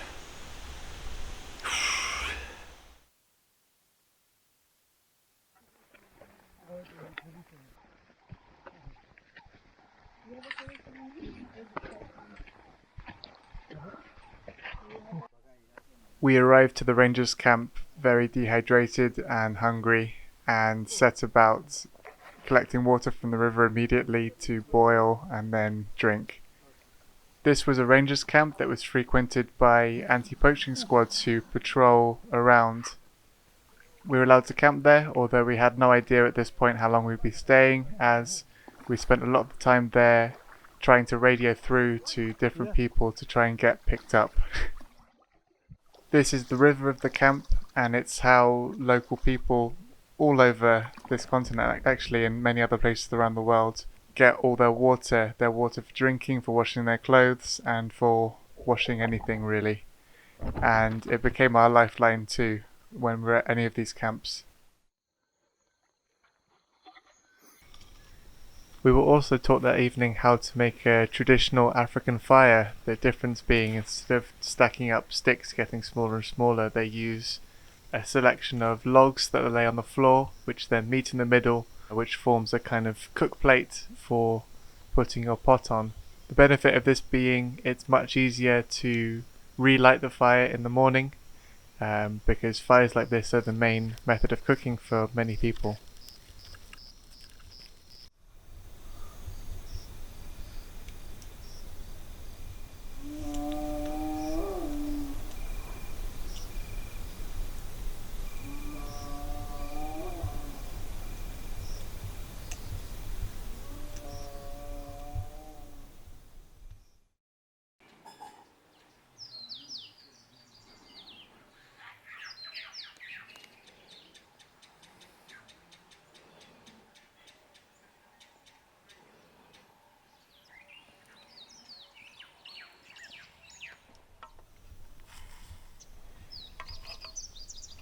I'm just gonna kind of clean the pot,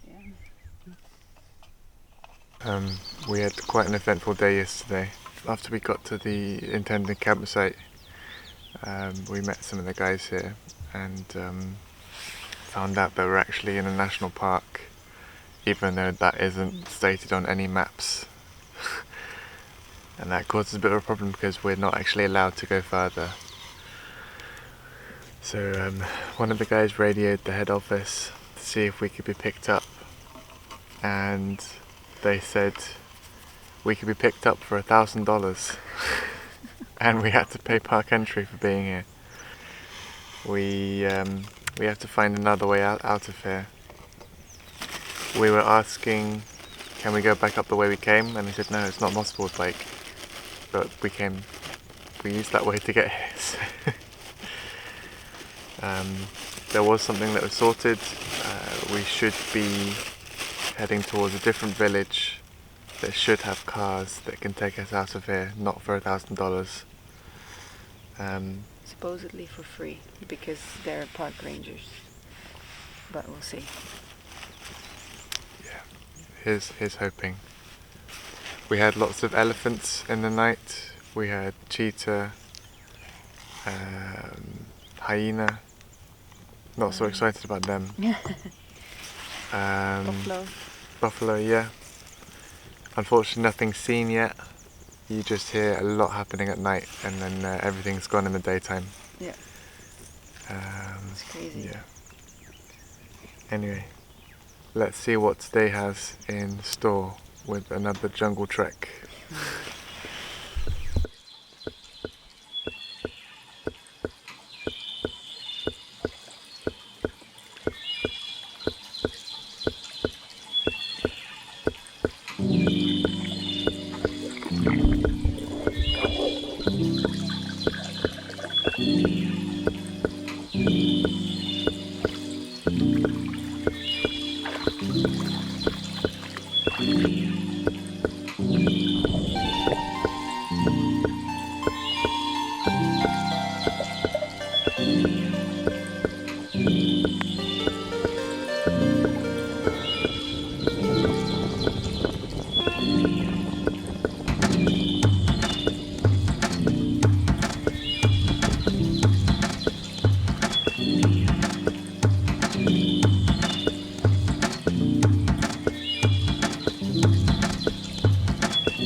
We waited a day at the camp and had no luck, and the day after we became friends, particularly with one of the guides called Michael, who said that he and the group could take us back the way we came.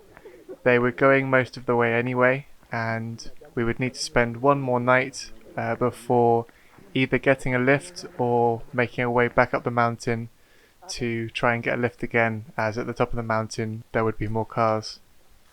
At this point, we had eaten most of our food. The crossing was only meant to take 2 days, and we had brought 5 days of food with us.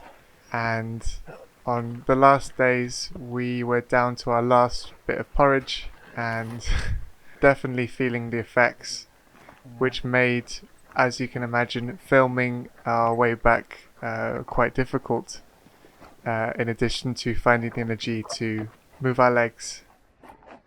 On our way back to the first camp, one of the soldiers started setting fire to the ground in many different places, and Nadia and I panicked because naturally that's how wildfires start. The forests here are quite different, so the rangers are starting these fires to burn all of the long dry straw which the animals don't want to eat, and we were amazed that the fire was touching trees that were growing but they weren't catching on fire at all.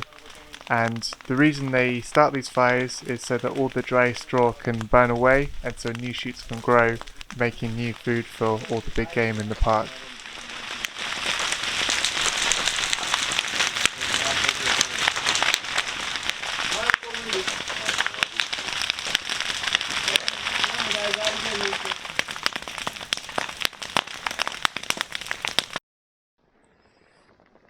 Unfortunately, at the last camp, we realized we couldn't get a lift. We met a German family in a car, but they were driving the wrong way.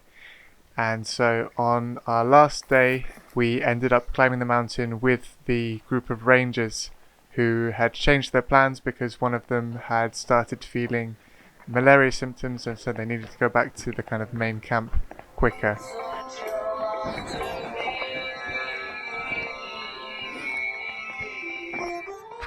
The rangers we met all ended up living at the top of the mountain, which was the village we had passed through coming down, with lots of dancing women, and lots of these women ended up being their wives. And although I didn't film this, we had an evening where I had quite a few drinks of a local moonshine that they make out of fermented millet. Not the nicest tasting drink, but we had quite a fun night. And later on in the night we ended up unexpectedly getting picked up and taken back to the original city where we'd started.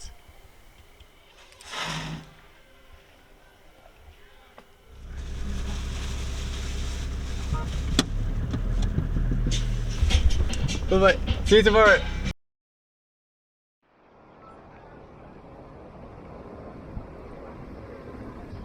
After our ill-fated journey into the bush the week before, we spent a week in Mpika resting, restocking, and waiting for all our wounds and insect bites to heal up.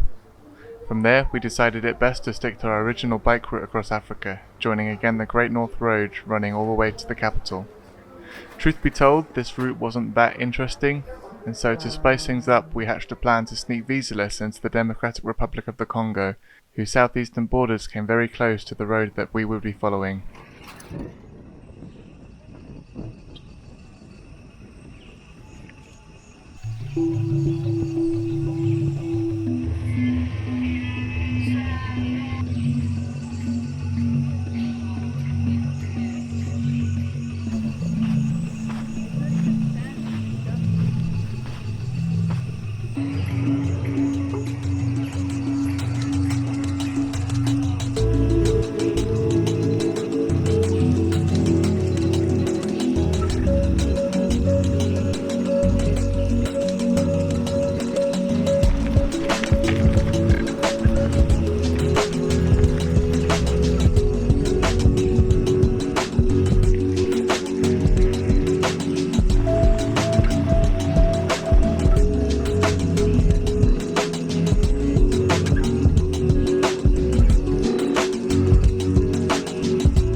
This is the camp spot we're going to go with tonight, unless someone finds us.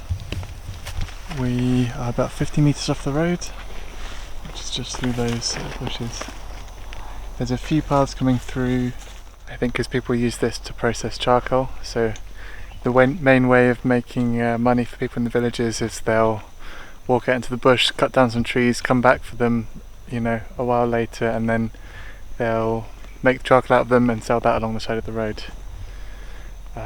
Obviously a very unsustainable practice, but if you're living out here I don't think they've got a lot of choice. Anyway, let's hope we're not found tonight.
Hi. Hi.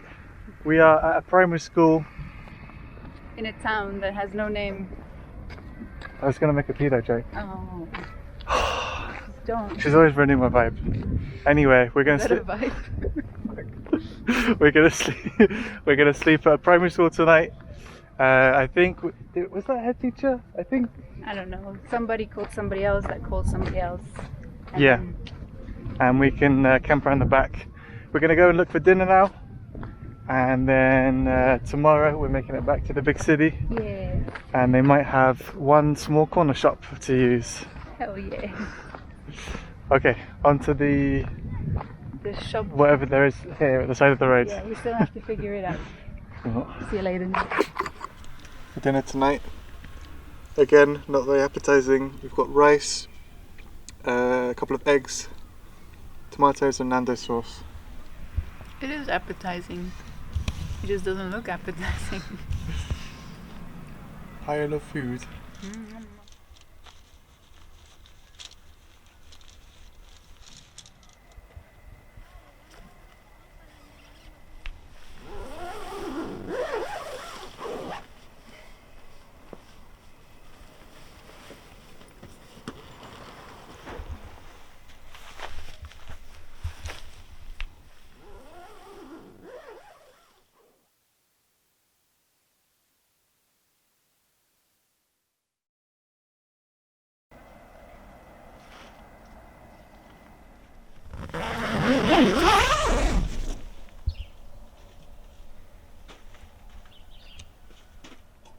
We found schools to be a great place to ask if we needed somewhere to camp, if we found ourselves too close to population centres as it got later on in the day. There's always some confusion at the start, as it's often thought that you want a room prepared for you instead of a place for your tent, and getting an answer can often take a while as you're sent from teacher to teacher to ask and so on. There's always attention and curiosity from the local young people, but we've never had any trouble later than 10 PM. Were you born here or you're from somewhere else? Yeah, I was born. Ah, in this village? In Kitwe. Ah, Born okay. in a copper belt, government and copper belt. Yeah. I know. Copper belt, from the copper belt, from there I went to Disney Park, manager from Disney Park, I went to Kitchen. These days cycling southwest were long and fairly monotonous, and with no hard shoulder we were often forced off or into the road by close passing lorries or trying to avoid gusts of fire from one of the many controlled hay fires at the side of the road.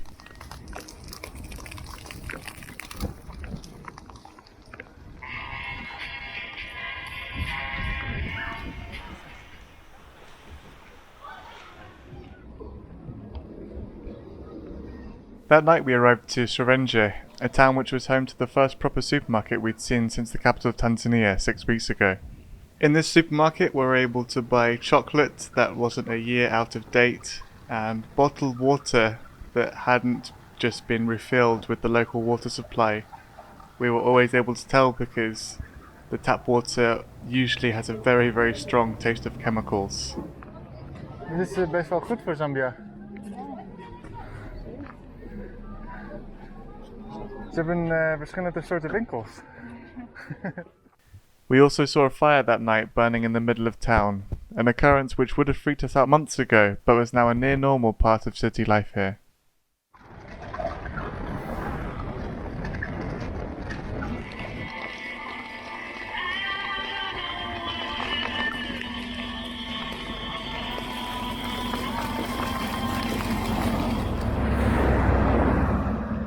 To try and make one of these long Great North Road days a bit more interesting, today we're planning to dip into the Democratic Republic of the Congo without a visa, because we've seen on the map that there are lots of footpaths that go into the Congo from Zambia. The Congo is one of the most dangerous countries on earth, but we're not going to a part with a lot of danger. I would never try and cross that country on a bicycle, but dipping into, you know, a bit of bush which will look the same as this, even though it will aesthetically be no different. Anyway, that's the plan. If it seems safe enough, we might camp over the border, and if not, we'll just come back out and sleep in the bush around here. Off we go. Hello.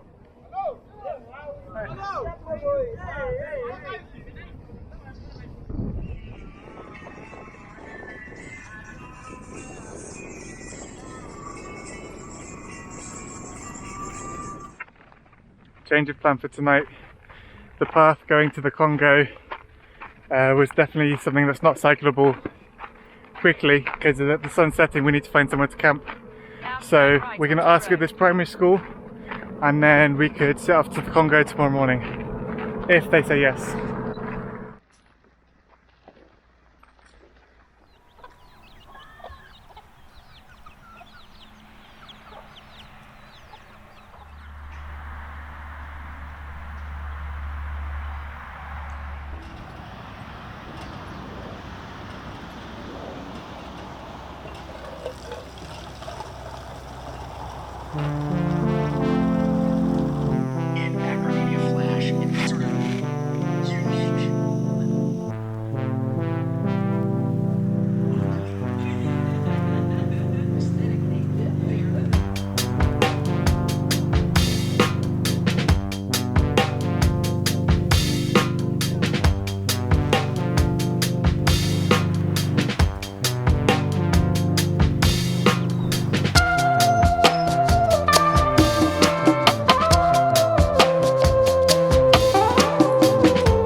So good morning.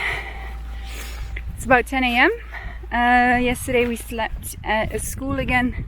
Today we're setting off to to the Congo border to dip in and out quickly, or maybe stay a bit longer depending on how easy it is to go in and out. Locals told us that it's pretty much unguarded and it's fairly the same area or fairly comparable to what it's like here, so shouldn't be an issue to check it out quickly. So we're gonna have I guess hiking path for about 4 or 5k, then we'll reach the border, we'll cycle down again, and along the way we're gonna see where we can go in if it's easy, and then go for it. And then go back down again to the main road. So let's see how this goes.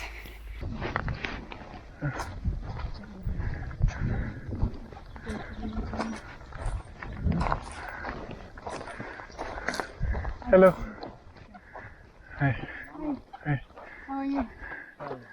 Congo? Which way? Congo border?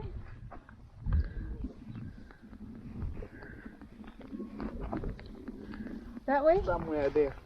The path's going.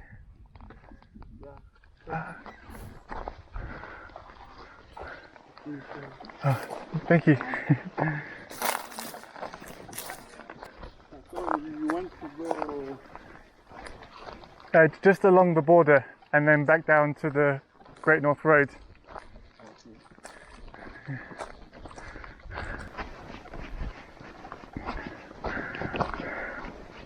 The GPS signal is weak. Directions might be delayed. The border is there. Ah, okay. There. So cross this river. Okay. Is there a path? Yeah. Along the border? Yes. Okay, super. There. So use this, and there is a farm. Ah, okay. So you cross. Then another road is yeah is there. So this way and there. Okay. Yeah. Ah, okay, So amazing. we just follow this till the farm. We Yeah. keep crossing. Yeah. So you. No, it's okay. So we'll go in this kind of direction, and then eventually we'll come to the border. Yeah, the border. Okay. Go. Okay. We'll be okay, I think. We're Super. gonna try. Okay. Thank you so much. Thank you so much. Amazing. Have a lovely day. Bye bye.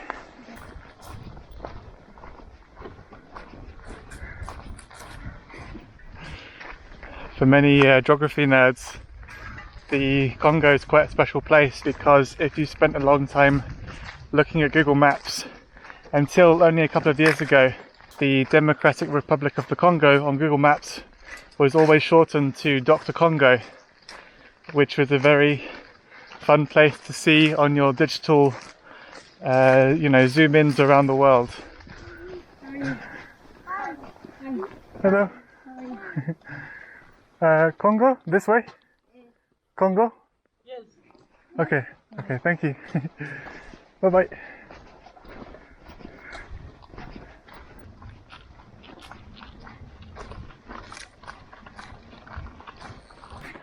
We think we've crossed the border, but obviously there's no geographic change, because even though this part of the Congo is meant to be a nature reserve, there's the families running farms around here are going to be crossing the border to cut down trees for charcoal, so it's not like there's going to be a line where there's trees on one side and fields or not.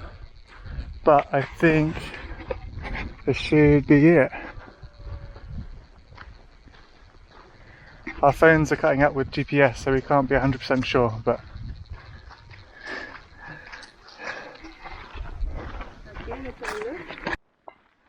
we're in the Congo. Sneaky dip. Uh-oh.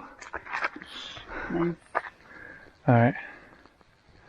Nice. So in that case, I think it'd be quite easy to reach the path that goes straight down again. I think it was that one that we saw, because that looks fairly straight. I mean the one that you wanted to navigate to, that kind of dips out there. Oh, yeah. To the roundabout. Yeah, should we try that? Okay, let's get the bikes. Yeah.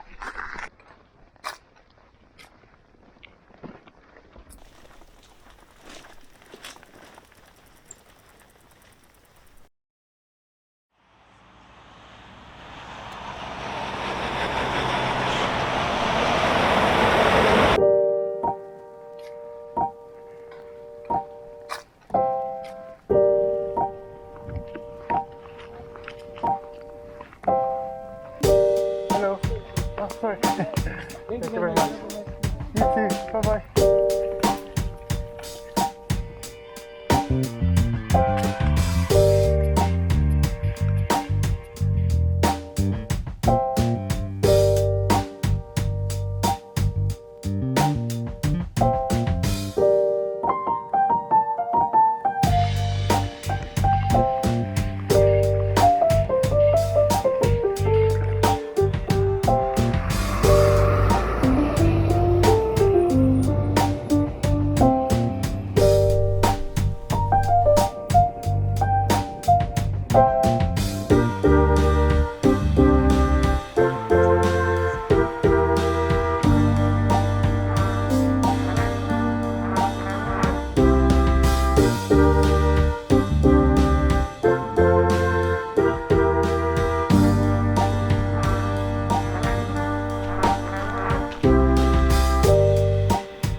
Good afternoon. We haven't been filming a lot over the past few days, simply because the road's just been the same kind of thing the whole way. We are getting close to Lusaka, and that is evidenced by the fact that the supermarkets have products that we want now. We're not just living on pasta and weird tasting biscuits. So from here on out, it seems, all the way to Cape Town, it's going to be a lot more developed, more expensive obviously, but we're going to be able to get a lot more nutrition. We are planning a camp spot tonight, somewhere in the bush, and then tomorrow evening we should arrive in Lusaka, and then we'll be staying there for a few days. Other than that, just keeping on the same road, bush either side, sometimes on fire, sometimes not. And what we're seeing now, you won't be able to see this, but there's like industrial farming on the fields with you know, automatic water systems, which seems very alien considering the last few months of seeing very traditional subsistence farming with, you know, ox if the farmer's really lucky, but everything done by hand mostly. Anyway, off to the camp spot and then to Lusaka.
Then tomorrow, around 060, you go. Okay. No problem. Super. Thank you very much. Yeah, thank you very much. Very kind of you.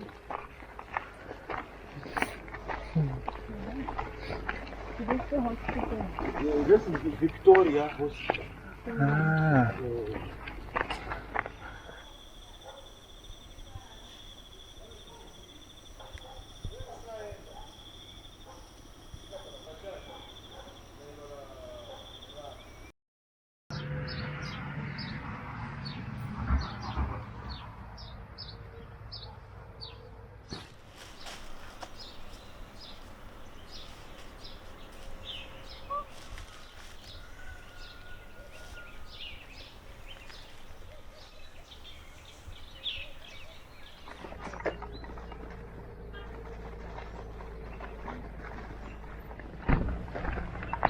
Good morning. Good morning.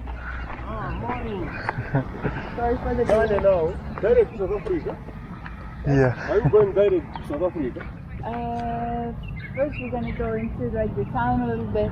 Or you want the lounge the town first? Yeah, this town, and then we go. Okay. Next week we go to Zimbabwe, Bulawayo, and then Botswana, then yeah, to South Africa. Same thing. Yes. Thanks again so much. Thank you so much. Amazing. Good morning. Morning. We had a funny night last night. We originally would have camped last night because it was getting like 5, 6 and it was still 30k to get to this town that we were heading for, the guest house. And eventually we thought like, good morning. Good morning. Eventually we thought, oh, we're gonna need to camp. But this area between the capital and Livingstone in the south of the country, there's a lot more money around here, and so you're seeing a huge rise in like big industrial farms with electric fences. And for the last couple of hours of riding, there was literally no camp spots at all. We weren't even really seeing farmhouses to, you know, go up to and ask if we could camp on their land. We ended up cycling kind of into the night, only by an hour.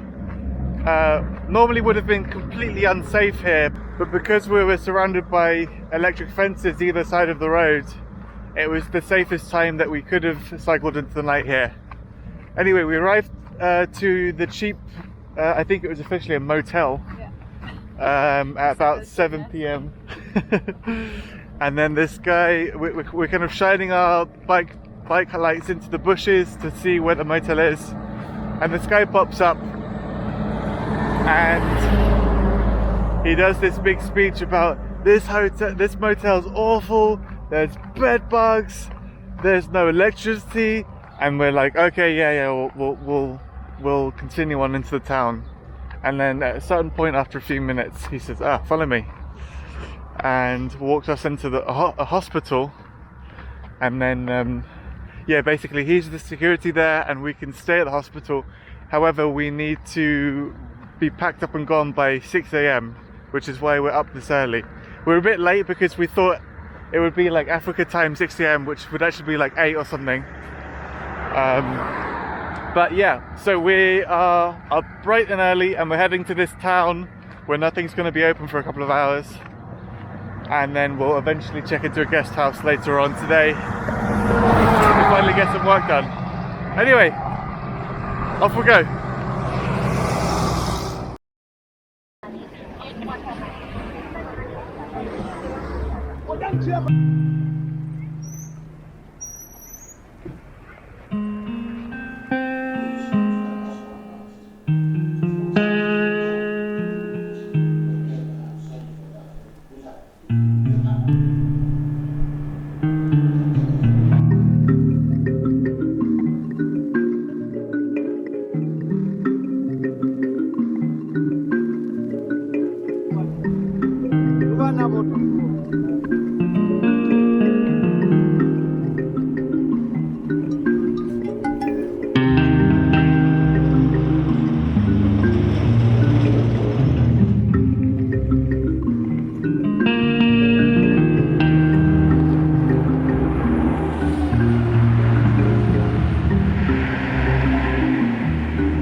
This is our camp spot for tonight, just off the road in the bush that has been cleared by people making charcoal.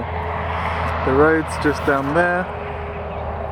There are some people coming by, but I don't think we've been spotted by anyone yet. Let's hope we are undisturbed tonight.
It sounded like he was walking like around the tent.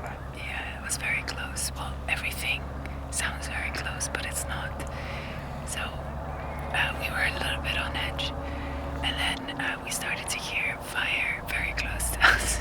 At least I didn't really know what it was. It sounded like somebody walking again, but it's a fire. So Oscar just jumped out of the tent with the machete knife. And then he saw a fire happening in the background, so grabbing the camera to see what is really happening, because we can't see that much in the dark and the camera sees more than we do. So yeah, I think this is it. Hopefully this is the last of the interruptions for tonight, but we'll see how far the fire gets.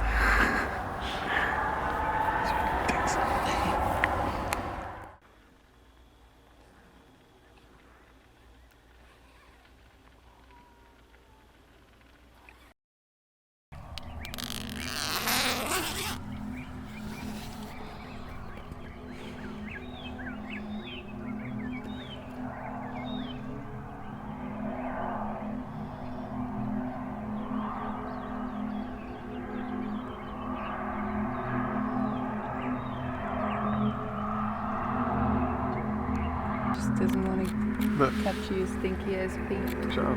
No, look. It's not.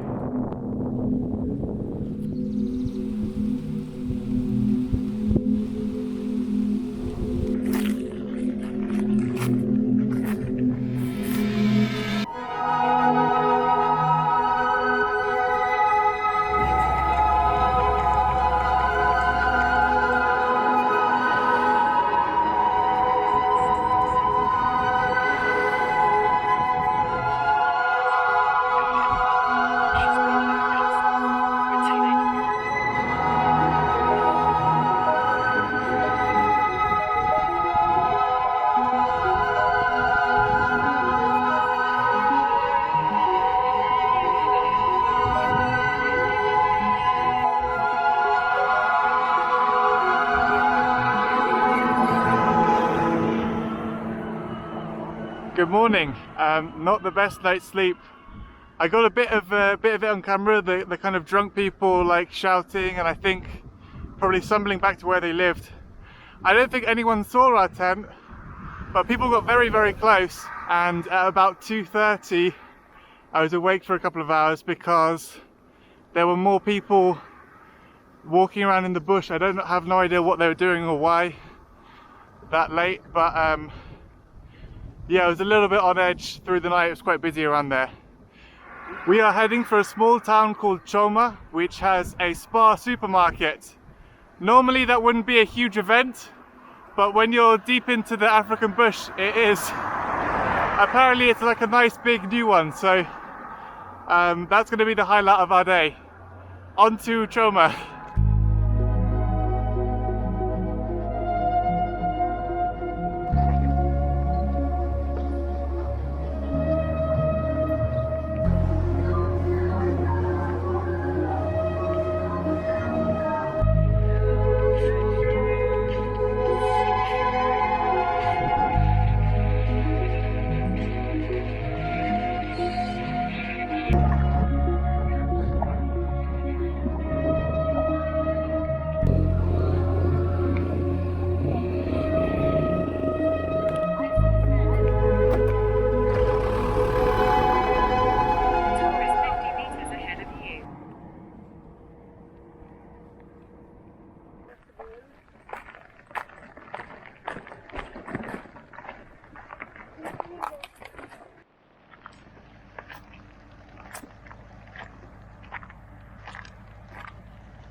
Good evening.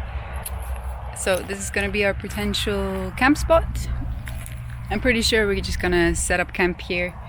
But before we do, Oscar's going around to check if there are some huts or anything else nearby that maybe we need to hide a bit more from as well. But I have a feeling it should be okay. We're far enough from the road at least, and hopefully it will be a bit quieter than yesterday. What do you think? We're not like super hidden here, but I don't think there's any huts that I can see anyway.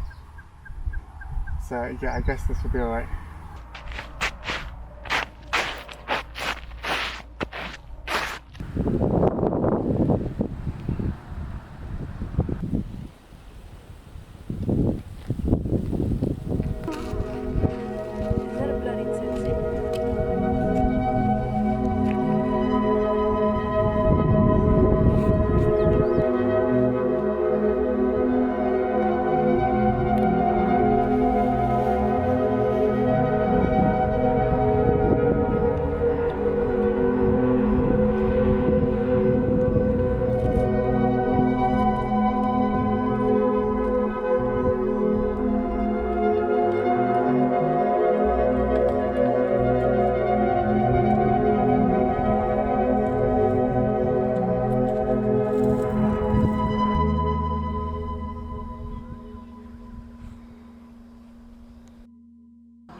Breakfast, we've got wood-fired porridge and the classic bowl of coffee.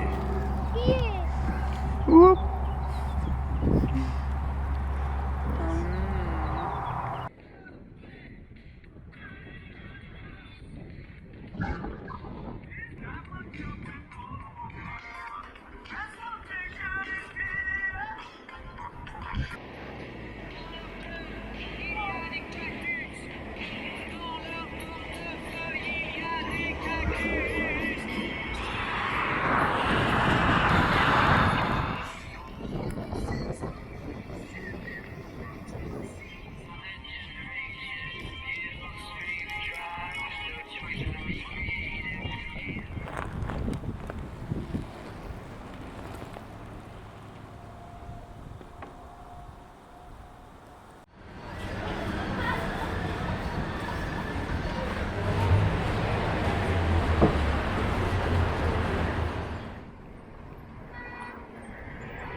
morning. By the time you see this, we should have 1,000 subscribers. We're about a month behind and we're kind of 40 off. And if we don't have 1,000 subscribers by the time you see this, it'll be a little bit embarrassing, but maybe you can help us out if you're not already. Anyway, to kind of celebrate, we're going down to Mosi Tonya, which translates as the smoke that thunders, previously known as Victoria Falls in the Babylon colonial days. We're going to go down and we're on the hunt for elephants, not to kill, just to see, because we've been in lots of wild places so far and we've only seen giraffes and zebra. And we've been told by an American couple that we chatted to yesterday that you can see elephants down there for free without paying the national park entry. So off we go, first to get some supplies and then we're going down to the waterfalls. See you in a bit.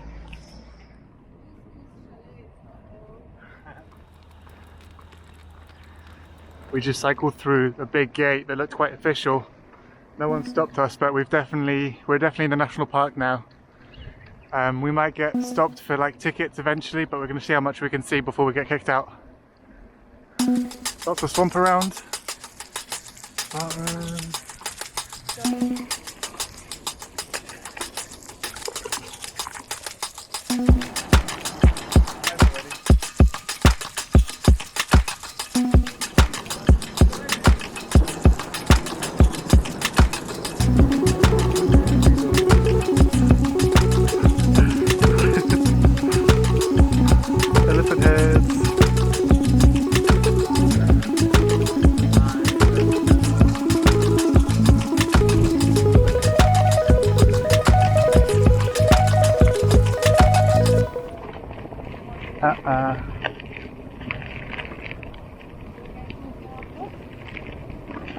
Wij mogen niet binnen met fietsen, volgens mij. Ja.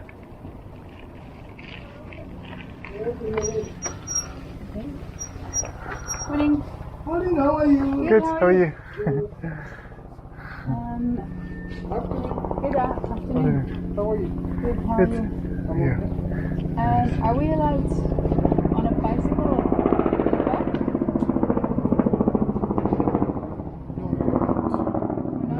Yes, this is a national park, so we're not allowed to cycle. Okay. Cycling, so we can only game drive. Game drive or walking safari from office to the company. Yes. So, where are you from? UK. Netherlands. Okay, sorry. The reason I asked their categories, so sometimes you could be white, but maybe you're from within Zambia or you're from within Zambia, so there are categories. Okay. I understand. Yes, so for you it's about $85 per person. $85. Yes. Okay. Alright, I think we can't. It's a range, so maybe if you negotiate, you may even come to, if not 75 per person. It's still a bit too much, but that's okay. That's okay. Yeah, we'll go to one of the other areas. Yeah, we'll just cycle back. Okay. Thank you so much. Okay. Thank you. Okay. But otherwise, this is a national park. We are all animals, so cycling, you're risking your lives. Yeah. Yeah, we've been close to lots of animals before. In Tanzania, I think. Yeah, we. But the elephants, especially the elephants, they are very harsh. There are people that carry things on their bicycles. Those that go to Zimbabwe, they cross, they buy some foodstuffs, they get some. So elephants, they know that anyone with a bicycle has got the food. Oh. So they charge. They come and grab the bicycle. So most of the times those guys are killed. So they associate bicycles with food. Yes. And then they attack bicycles. Yes. Oh, I didn't know that. Okay. That's fair enough. We'll be very careful and we'll cycle fast if. So let your eyes see from very far. Yeah. Check here and there for would-be attackers. Okay. Cool. Right. Thank you very much. Have a good day. Bye bye.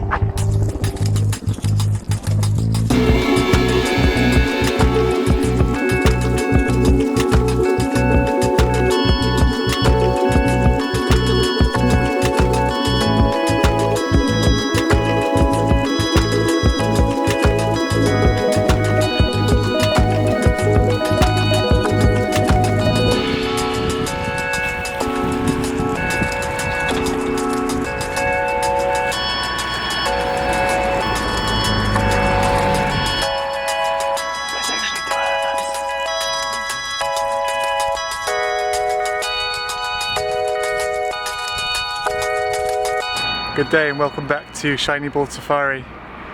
There's an elephant right in front of us. As the guy said at the gate of the national park, the elephants can charge people who are travelling by bicycle between Zimbabwe and Zambia, and that's why there's a group kind of waiting behind us for the elephant to go. I think it might be walking off now. We might try and get a little bit closer. It's still there. Yeah. And then we can pass through to the bridge.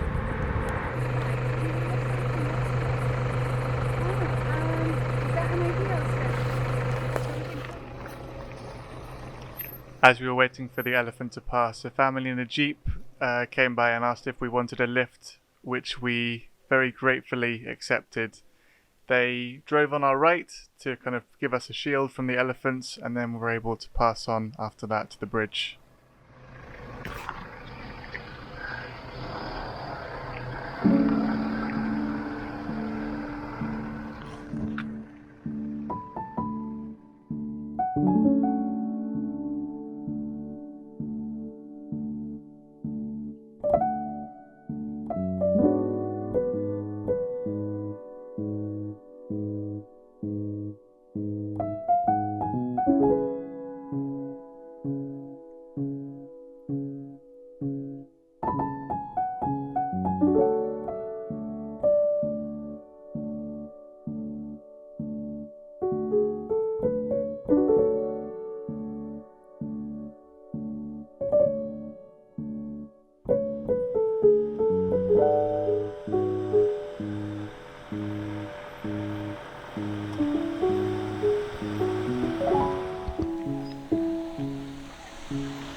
We were standing on the bridge and we saw that the elephants were coming up to our side, so we decided to make a run for it towards Victoria Falls.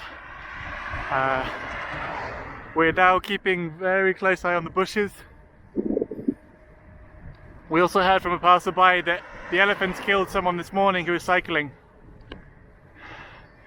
So the warning wasn't an exaggeration, as the warnings often can be. Anyway. Yeah, we should be at Victoria Falls and not Victoria Falls. Mosi au Tunya. We'll be at the big waterfall in a few minutes.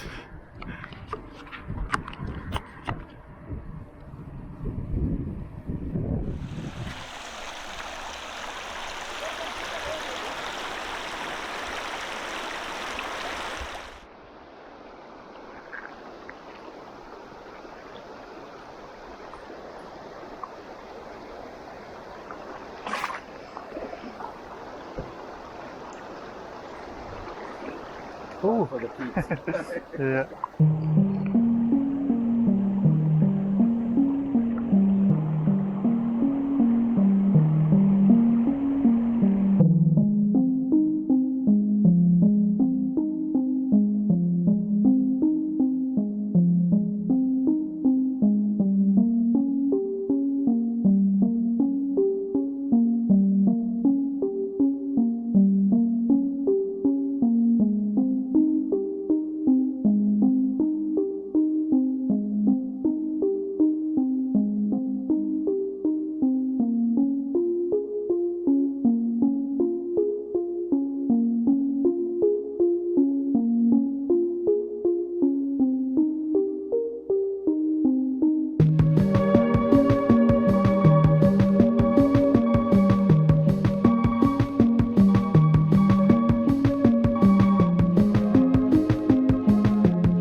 even allowed through the border. We've given our passports to the border guards who give us a small ticket so we can go down to the bridge, where we will officially cross into Zimbabwe but without a visa, and then we go back and get our passports later. There should be a cafe down on the bridge where we'll have a view of the falls finally. So let's see if we can find that without too much trouble.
Beach!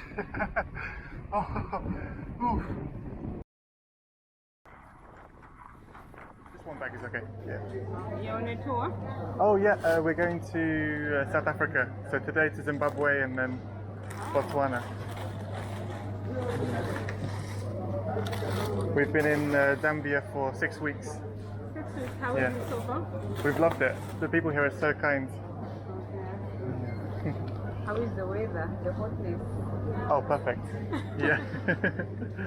I think if we're at sea level, it would be too hot, but high up, it's all fine. So when are you going back? In about one month. Hi.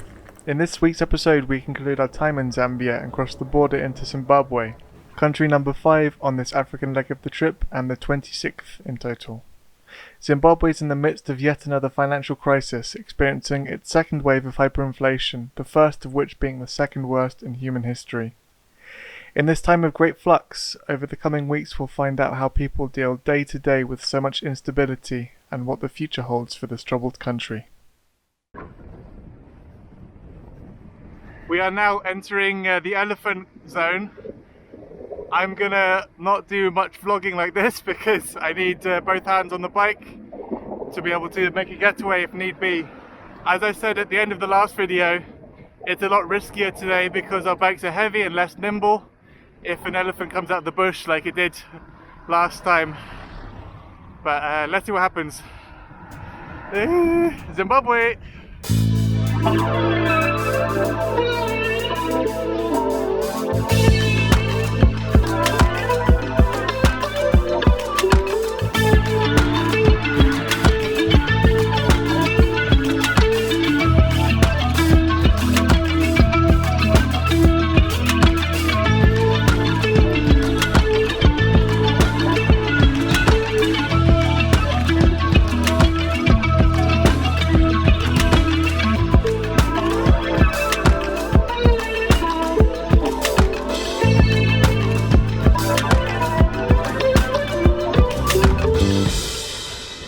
out of the elephant zone, and now we face another animal threat from the baboons. Last time they were here, they stole all the food that was on my bike, and we're carrying food again today. They can really try and start a fight with you. So one of us is gonna have to watch the bike all the time while we're getting these visas. Zimbabwe border.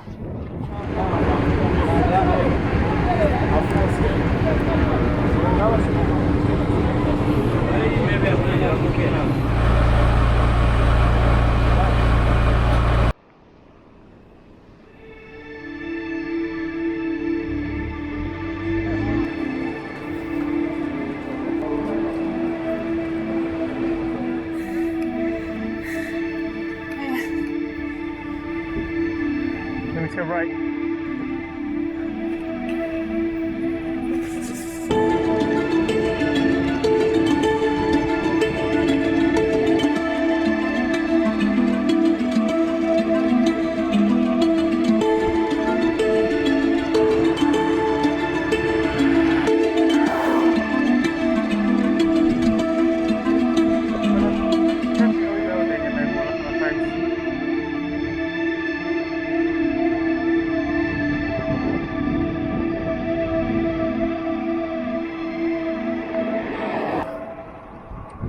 Good afternoon. We are well into the Zimbabwean bush now. On the left of me is Victoria Falls National Park, and on the right is Zambezi National Park. As you'd imagine, there's quite a lot of wildlife around here, so it's not that safe to do a bush camp tonight. We just asked at a couple of lodges if we could stay there, pitch a tent, and the last price we were told was $20 each per night. So that's obviously not an option. We are going to continue ahead. We've been told by a local that there aren't really that many elephants after Victoria Falls Airport. So let's hope that information's good, and maybe we can find a kind landowner who can let us camp, and if not, we'll have to see what happens. While riding past Victoria Falls Airport, we got in conversation with a man called Fanwell, who was head of security. He invited us back to his home and allowed us to camp on his land. We ate dinner with his family, had a wonderful night, and donated some money to help get his son Emmanuel's bike fixed, as our meagre selection of tools could only do so much.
Been in a couple of fights.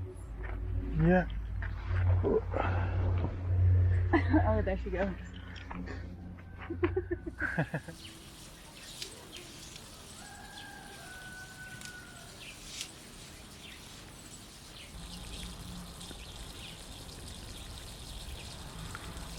Goedenavond. Wij zijn in de stad Gwange. Ongeveer 80 kilometer van de grens met Zambia. Ik spreek Nederlands omdat wij zijn nu in een kerk. Wacht even. Daar is hij. En ja, mooie plek. Maar met een kerk, wij moeten zeggen dat wij christelijk zijn en dat wij getrouwd zijn. Dus ja, je moet altijd een beetje... ik heb de woord vergeten voor acting. Ja, anyway. Lange dag vandaag. Het is hier zeer heet en het wordt meer heet in de komende dagen. Ik denk morgen en de dag erna 37 graden ongeveer. Ja, Zimbabwe is moeilijk. Ik denk een van de grootste redenen dat wij hier kwamen was... Ik vond dit zo'n interessant idee om een land te zien die in een historische punt zat van... I'm too tired to think of all the Dutch words for like financial terms, but over the past 10 years Zimbabwe has experienced the second worst hyperinflation in human history. I think the first was Chad, if I remember correctly. And I thought this is such an important time period for the country. Robert Mugabe passed away only a few years ago, and there's a new government in now. Since we've crossed the border, I've realized that it's actually the same party but just a new leader, and the new guy's also shit. And so the hyperinflation thing has actually happened twice, and it's happening again at the moment. So the only way we can pay is with US dollars, but the government have made it illegal for shops to charge US dollars, which means that the second currency that the government made was called the Zimbabwe bond note, and that was meant to be fixed against the US dollar.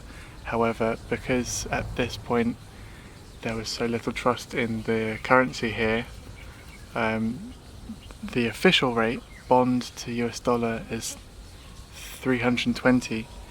The actual rate, price on the street, is 800 to $1, because as you can imagine there's a shortage of US dollars in the country. But when you go into the shops they make their own rates, which makes everything very expensive and just very inconvenient and difficult.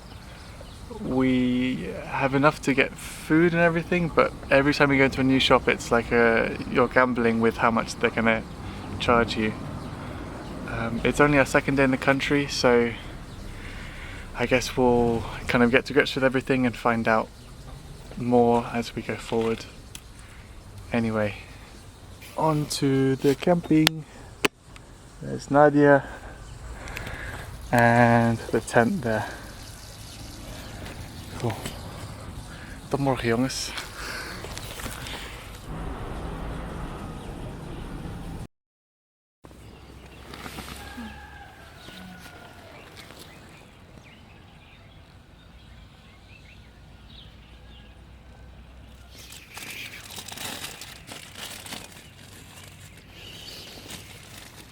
I just woke up and started eating rice. I was eating the crisps for quite a few minutes and then realised that I was actually eating huge ants. All among them. I didn't even notice the difference in flavour. The texture. Maybe that says more about Zimbabwean crisps. Absolutely, fuck me.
there's not a lot available on the map that's been plotted. So we're going to try and ask at the school now, but the sun's already setting and we're in, yeah, again, a very big wildlife area, so we need to get down there to ask quick to see if we can find anyone.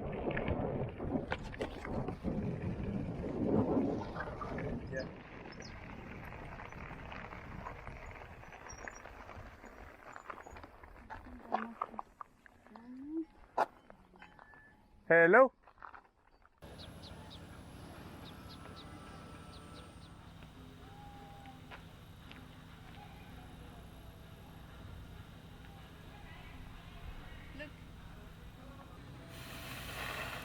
Is that a doo-doo? That is disgusting.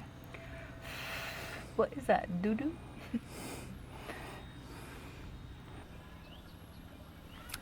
We are camping at a really, really nice school tonight. It's a bit, it's about, what was it? Uh-oh. That was really extreme. Those were your face.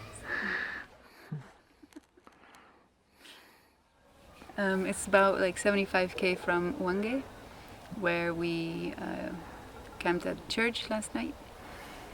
So if you look around, it's huge, and right now we're setting up camp right next to this, what do you call it?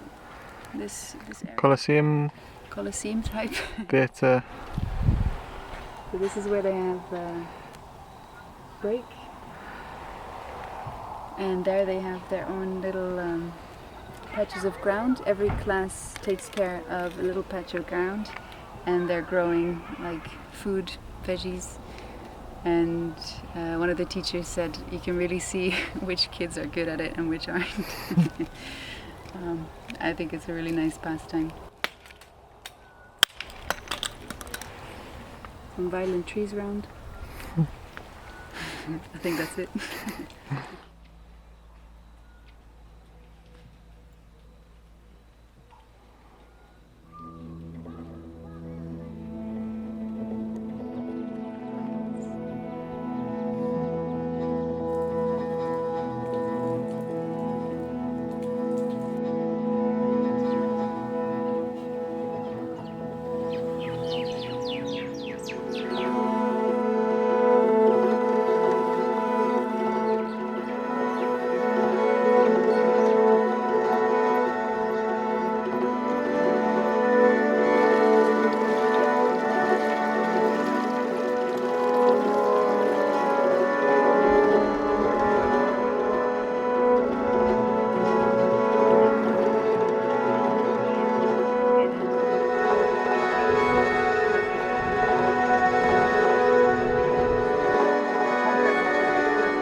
Thank you very much. You're welcome. Okay. Have a lovely day. Okay, same to you. Have a nice trip. Just explore. Don't be afraid of Zimbabwe. We're just warmly. Yeah, we know. You enjoy your adventure. Yeah. Thank you very much. Okay.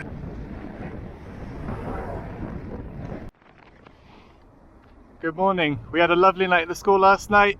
It's our third day in Zimbabwe and we're really enjoying it so far. There's obviously the obstacle of their economic crisis, where you have to be very careful, for example, what money you give over, because very few people have the small change because of the huge shortage in US dollar, which is the main currency here now, even though it's illegal to use. The people here are very, very outgoing, and it's kind of flipped from Zambia, where in Zambia the children would be like very loud and hi, how are you, how are you, how are you, coming up to us, and then their parents would be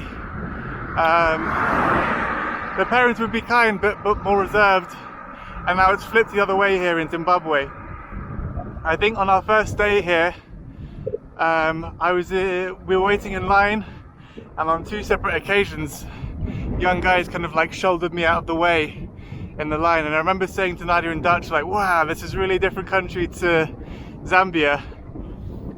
But yeah, I think those were just isolated incidents, because nothing like that has happened since, and everyone that we've met after that has been really, really kind and lovely and open and warm. Anyway, today I think we've got 2 biggish days left to get to Bulawayo, where we can have a rest for a couple of days. Guest houses here are not an option. They're about $60 a night versus you know, like 10 in Zambia and then 5 in Tanzania. So normally our kind of routine of, you know, a few nights out and then 1 night in can't really happen. So we're feeling fatigue a lot more, but we're staying at a campground in Bulawayo, which is only $5 a night, so we're kind of, you know, aiming towards that. Anyway, off to a city called Lupani today. No, town. Off we go.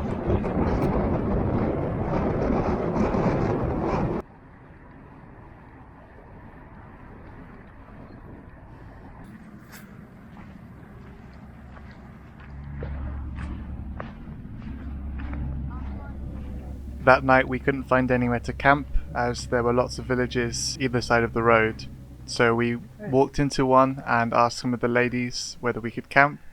As always, there's a bit of confusion at first, but eventually the village chief came over to our tent and kind of okayed the night, and we had a lovely night there. Okay, cool.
Howdy. We are about 100 meters from the road. We have 100k left to go until Bulawayo. Uphill tomorrow, going to be a tough one. We're running out of water and there are no settlements going to Bulawayo. So to cook dinner this evening, also the stove broke, so open fire or nothing. So this evening, to try and save a bit of water, I am going to pan fry our pasta in margarine. Unfortunately no butter available in Africa, to try and kind of like sort of soften it, sweat it a bit. Hopefully it won't just get harder, and then I can kind of add sips of water later on in the cook. This is what it's come down to. What's this, day 6 out in the wild? Yeah, I think 5 or 6, I don't know. A bit more than I like. Ooh, fuck me, that's hot. Oi! Oh.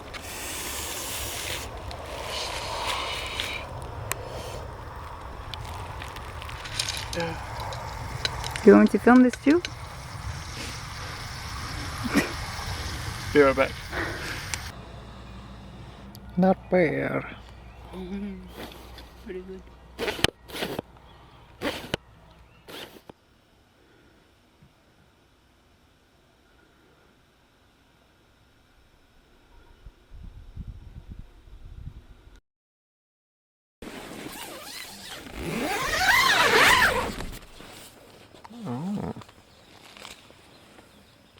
Pretty nice. We're up bright and early. It's 6:30. We're off now because it's cooler and we can last longer without water. And we're hoping for a roadside stand selling liquids in the next 100 kilometers uphill.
Welcome to the city of Bulawayo. After 6 days, no guest house, no shower. We're stinking it up, but today we will shower. Thanks.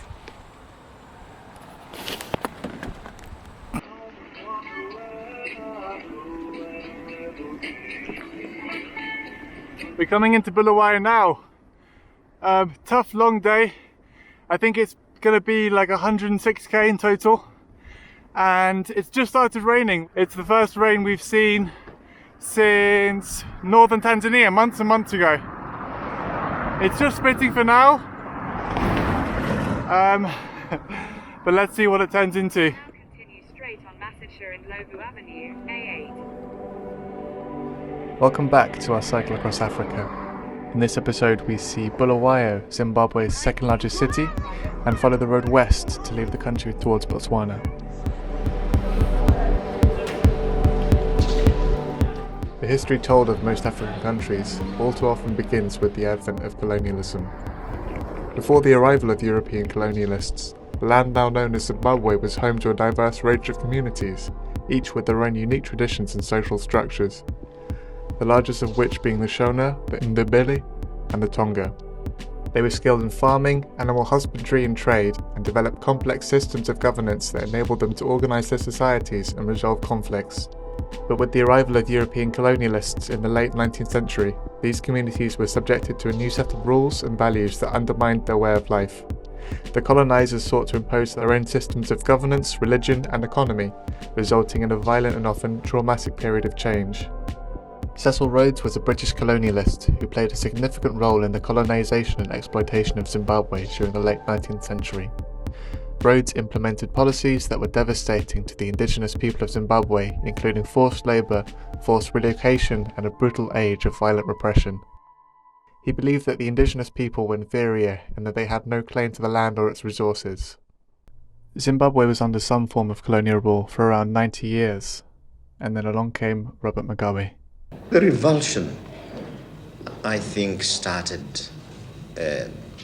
through the stories that our parents used to narrate to us, how the white man came to the country, how he grabbed the land, and in a society where you have a class whose main purpose and accepted privilege is to exploit others, you naturally get revulsed if the majority of people are being oppressed, being exploited. You can't avoid, if you have any moral principles at all, the call to do something about it. Zimbabwe gained independence in 1980 in a bloody campaign spearheaded by young Robert Mugabe, who seized power and at first brought prosperity to an extremely divided country.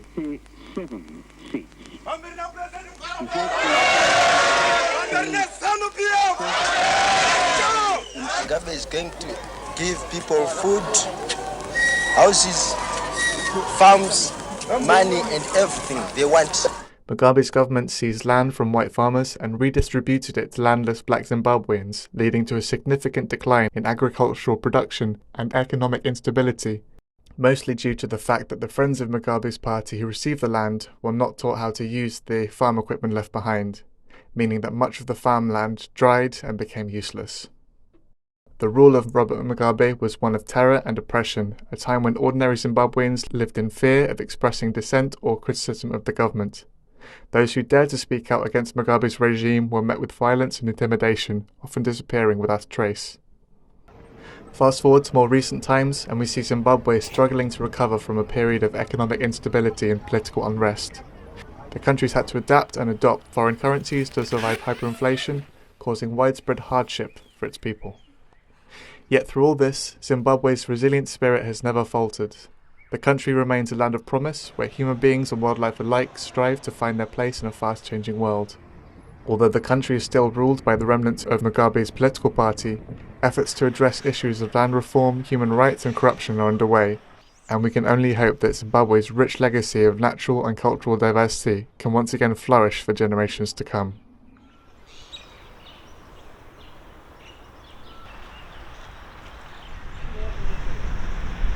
Good morning. Good morning. We've ended up in Bulawayo at a campsite in the middle of a big colonial park, and as we were coming in last night there was a big rainstorm and it took me right back to what I'm used to at home. Obviously feeling quite conflicted about liking all this colonial stuff because it's been, you know, pressed onto the country, but it's really bizarre to see what feels like a park in London with the same atmosphere in the middle of you know, dusty Africa that we've been cycling through for the past few months. Although Zimbabwe isn't that dusty. It's a bit more green comparatively. A little bit more, yeah, it's getting greener as see. Yeah. We are gonna go and explore the city today. We're gonna get some breakfast, we'll draw some USD, and the experience of going to a supermarket during hyperinflation, and you know, the differing exchange rates day to day, and how you have to kind of navigate that, and we'll see what we can find in the city. Yes.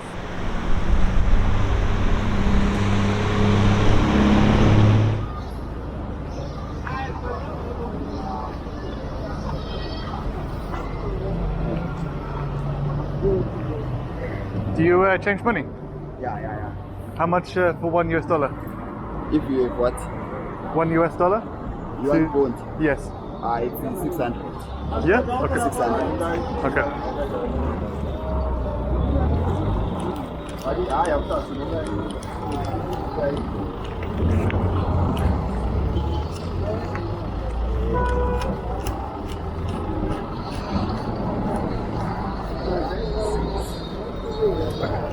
Super, thank you.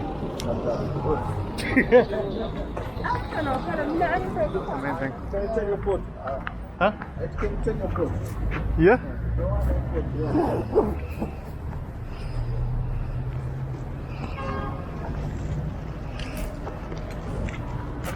So when can I get my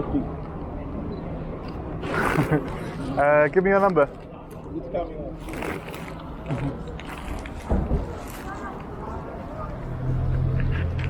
Ah, nice. Where can I get my pick? Let me give you my WhatsApp number. 779.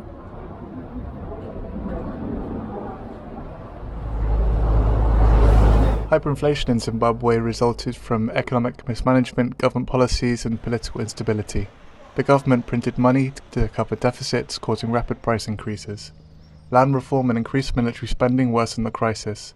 Prices skyrocketed, the Zimbabwean dollar lost value and living standards plummeted. In 2008, inflation hit astronomical levels, and the government's attempts to revalue the currency failed. In 2009, foreign currencies were adopted, stabilizing prices, although the crisis had already led to economic collapse, unemployment and poverty.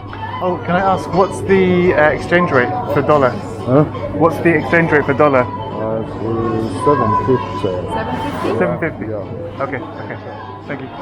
Zimbabwe continues to recover from the devastating effects. A few years ago, the government again reintroduced a new Zimbabwean currency known colloquially as the bond note, forcing anyone with a cash-paying job to be paid in this. But the same thing happened again as people scrambled en masse to change their earnings for the far more reliable dollar. As we crossed the country, supermarkets displayed exchange rate to dollar for that day, and in the weeks that we were there, we saw the counter increase in number daily versus the dollar.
Good evening. So we're sitting next to a campfire at the moment. It's nightfall. We're making some dinner, and it's our last night in Zimbabwe. We crossed through it very fast, which was the intention, yet slow enough to really experience the country and everything that comes with it, and also met some lovely people, of course, as usual. So our last night in Zimbabwe.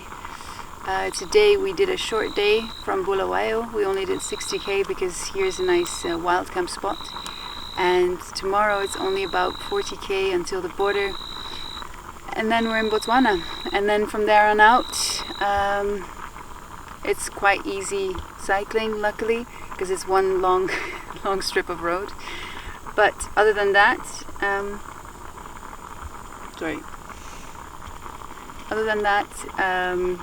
we're just enjoying the evening right now and getting ready for tomorrow morning, because we said we're gonna leave quite early. We're gonna try, because if everything works out, we're gonna make it a big day, approximately 130k maybe, I don't know. If everything works out fine and the border crossing is easy, then maybe we can make it to Francistown. But we'll see. Until then, we're gonna enjoy our little campfire, have some food, and see you tomorrow.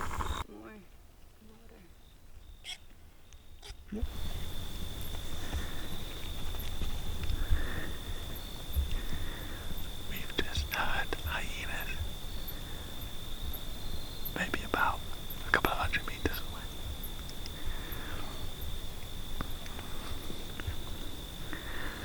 We haven't been very careful with putting our food away from the tent, and a little bit worried.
Just checking in. I hope you can hear me. We are in Botswana. We haven't found anywhere to camp because everywhere is kind of barbed wire fenced in. We've asked at a couple of restaurants the idea of paying for a meal and then maybe they let you camp around the back, but nowhere takes card and there's nowhere to get cash out. Things could get ropey, but we've got barbed wire fences either side for hyena protection. So let's go. Ooh.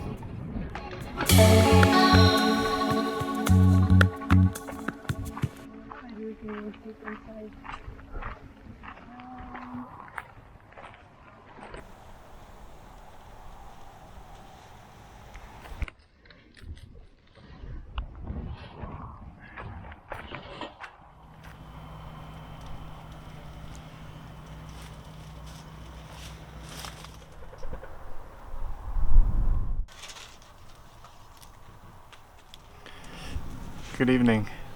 We were aiming for Francistown, which would have been a 130k day in total, as we couldn't find anywhere good for camping. But just as we were kind of like, alright, let's beeline for the city, we found among all the barbed wire fences either side of us, we found an opening and we crossed the train tracks and found this kind of small abandoned house. There are people nearby, and the fire I've just made was a bit too big, so we have attracted some attention to ourselves, but this should be a fine place to sleep tonight. Yeah. And then tomorrow off to Francistown, the second biggest city in Botswana, I think.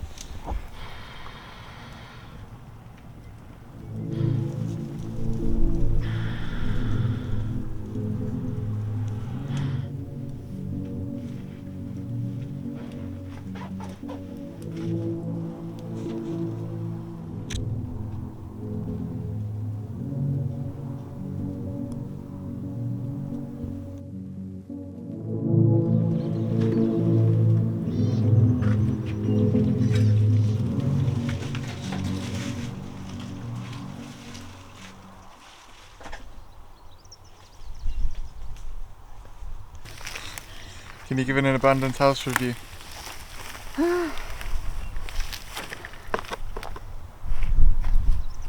Enough space, vegetation, mice, spideys. 7 out of 10.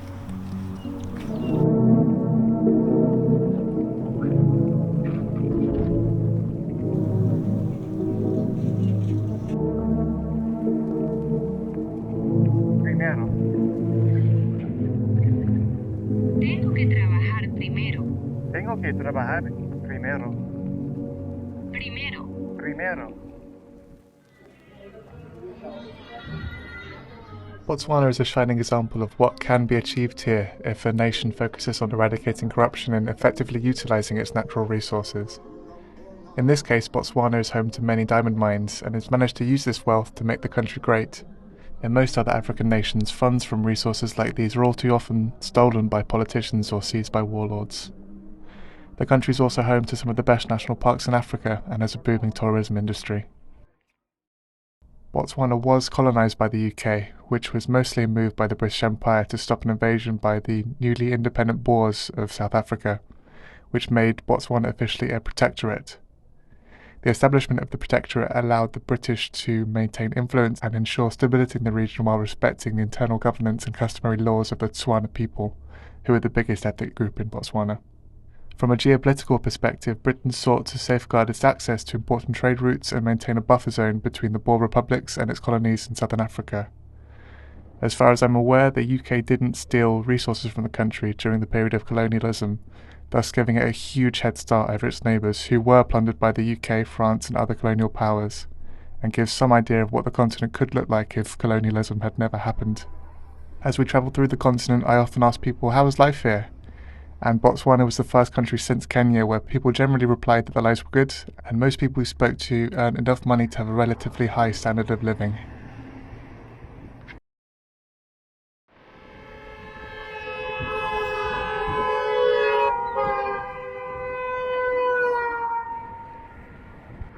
Good evening.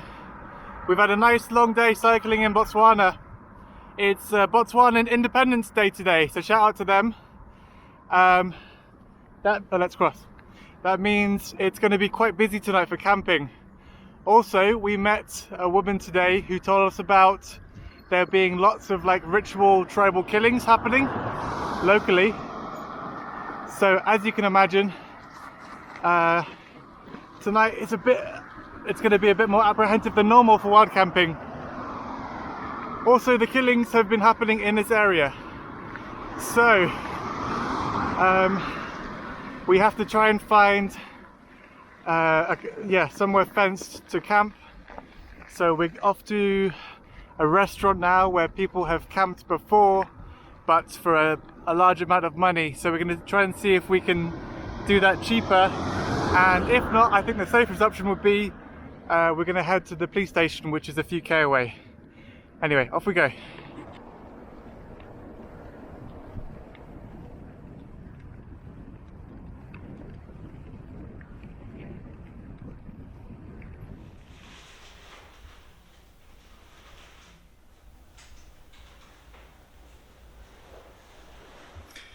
Good evening. We're in a tent in a hospital. It's Botswana Independence Day today, and due to those festivities, the doctor said there's going to be probably quite a few stabbings tonight from people drinking too much. So just like home. But yeah, we are in a room, so we should be fine for tonight. And yeah, up bright and early tomorrow, and I'll show you a bit more of the hospital in the morning. Peace out. Happy Independence Day.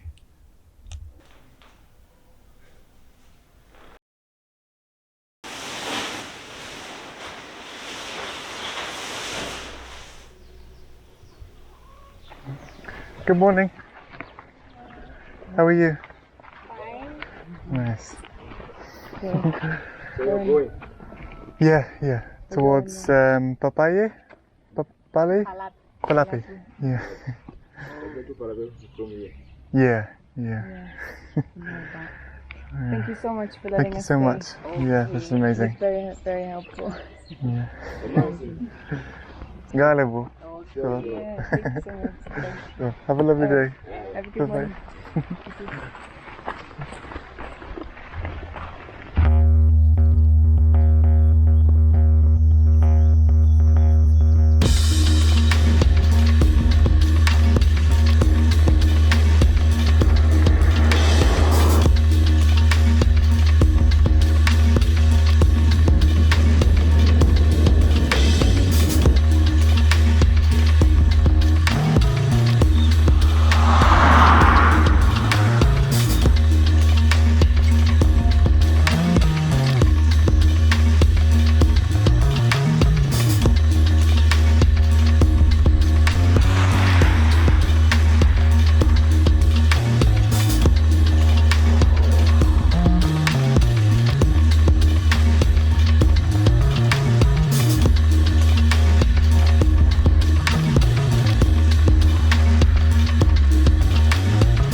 That night we arrived into a town called Mahalapye, and we were warned twice by local police walking around that it was a very unsafe town.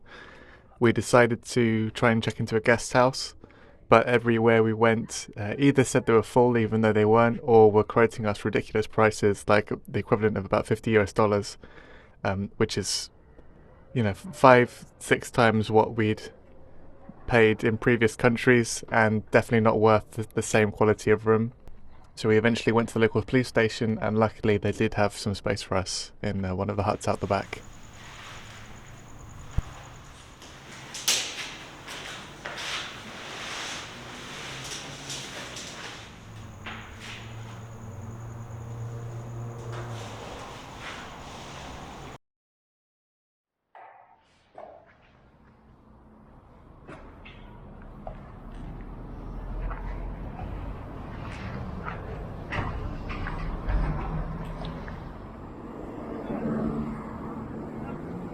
Hello, good morning.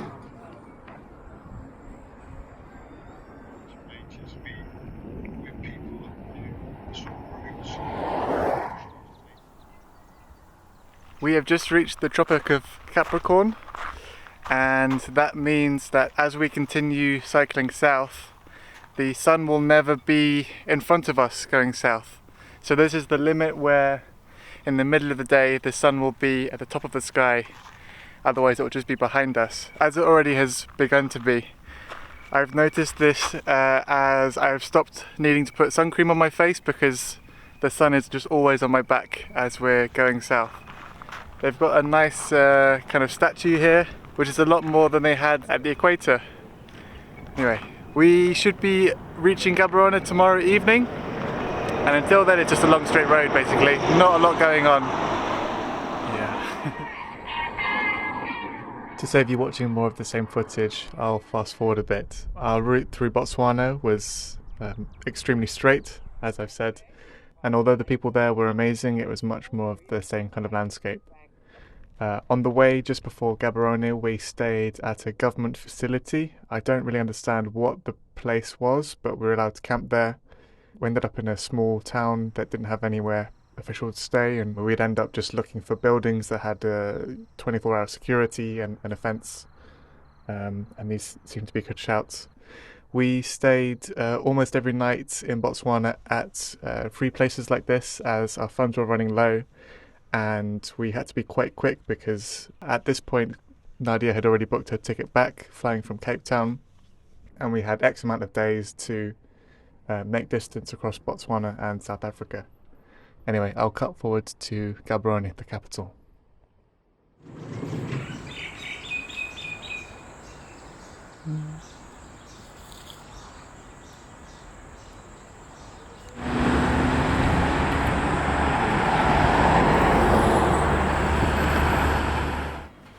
Uh-oh. Oh, they're almost gone. Happy birthday to you. Happy birthday to you. They're almost gone. Quick! Happy birthday, dear Nadia. Happy birthday to you.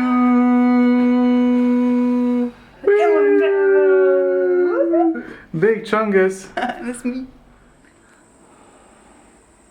This is where we spent Nadia's birthday. In bed drinking that box of wine all day. Not much else to do. No. Nice view outside.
trying to look for somewhere to sleep. Everywhere around here is super expensive. 600 pula, which is like almost $50 for a cheap, crappy guest house. So we're going to ask at the police station now, but our hopes are not high because it's super busy and their car park is packed, which is where we would normally ask to camp. But let's try.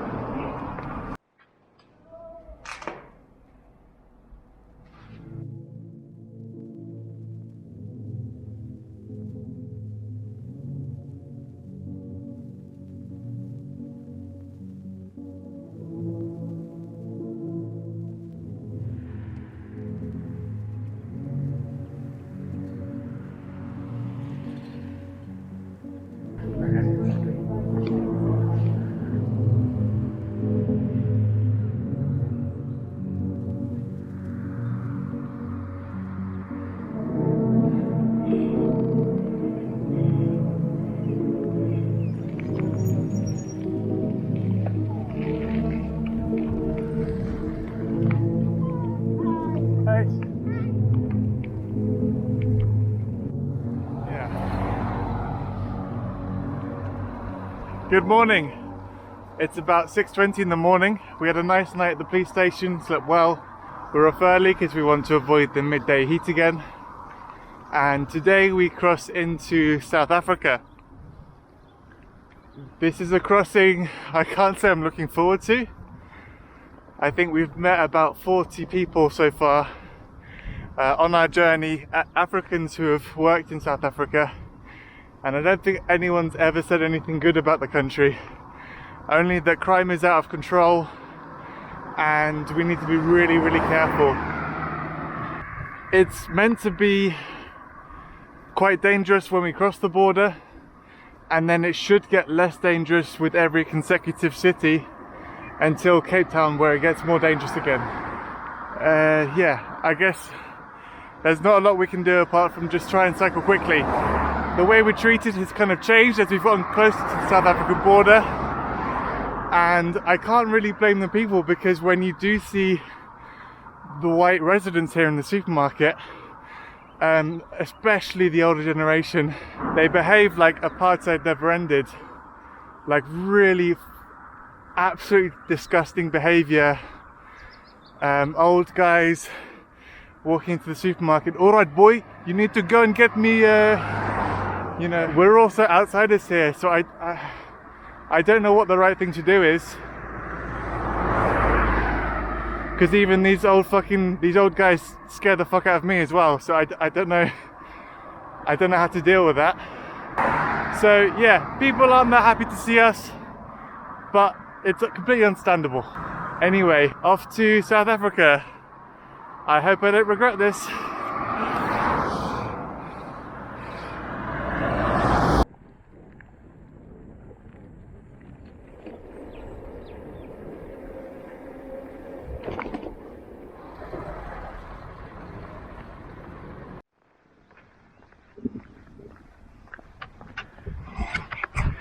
This is the no man's land between Botswana and South Africa. We've been stamped out.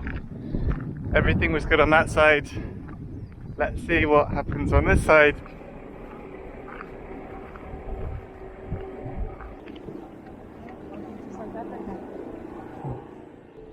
And we cycled about 30 or 40k into Mahikeng, which is the first big city. The city looked quite run down. It was a bit like an American city that had been built 20-30 years ago and then just left for cracks to form in the concrete and for things to feel a bit run down. There were very wide highways and lots of huge shopping malls featuring the holy trinity of Burger King, KFC and McDonald's, which we hadn't seen yet in Africa. If we were anywhere that was populated, there was always a very tense atmosphere that could be cut with a knife. We try and kind of interact with people, but it seemed society there was kind of divided into white people, mixed race, or coloureds as they're called in South Africa, which includes people from India or Pakistan, and then black people, and it seemed the black people didn't want to talk to us, which was understandable unless they were working somewhere in a shop or wherever. And interactions we had with white people were almost completely negative. It was instantly the stereotype of, yeah, you need to be careful of the blicks, over and over again, every single interaction we had. And we didn't want to be associated with these people. So it seemed the sweet spot of kind of people we could have nice interactions with were people who were mixed race or originally from India or Pakistan. If I'd spoken Afrikaans with a white guy, I'd feel like a piece of shit, but with a mixed race guy, it feels kind of cool. I did manage to have some conversations using Afrikaans, speaking Dutch with a South African accent, and that just about being enough to have a conversation with people. That was cool, but for the most part, anywhere that was populated, we kind of needed to be in and out, buy our stuff and get out again kind of thing. Once we're in the countryside, that was where we could kind of relax a bit, and it was just lots of long straight roads going from city to city, which did get progressively safer as we left the border. But yeah, there was lots of anxiety anytime we were coming up to a kind of settlement because things were very unpredictable there. There was a lot of drug use, people smoking from crack pipes, and yeah, I guess I'll go into more detail in further videos, but most of South Africa was just about covering distance so we could get somewhere where we'd be safe. We didn't wild camp, and even if we wanted to, everything is barbed wired off. There were at least some affordable campgrounds, but for the most part the only options were guest houses, where we tried to choose guest houses that sounded like they're owned by a black person. If there's any guest house with a kind of Dutch surname as the name of guest house, we weren't choosing it. And this tactic was kind of successful half the time, but yeah, more often than not we would end up checking and then being lectured by the old white generation about how we're going to get raped and blah blah blah. Anyway, I'll go into more detail about everything in the next video, but these were our first impressions of South Africa.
In most of the places we went, it was a bit too dangerous to film, and so I think it's best if I read an extract from my diary, which I was keeping off and on at the time.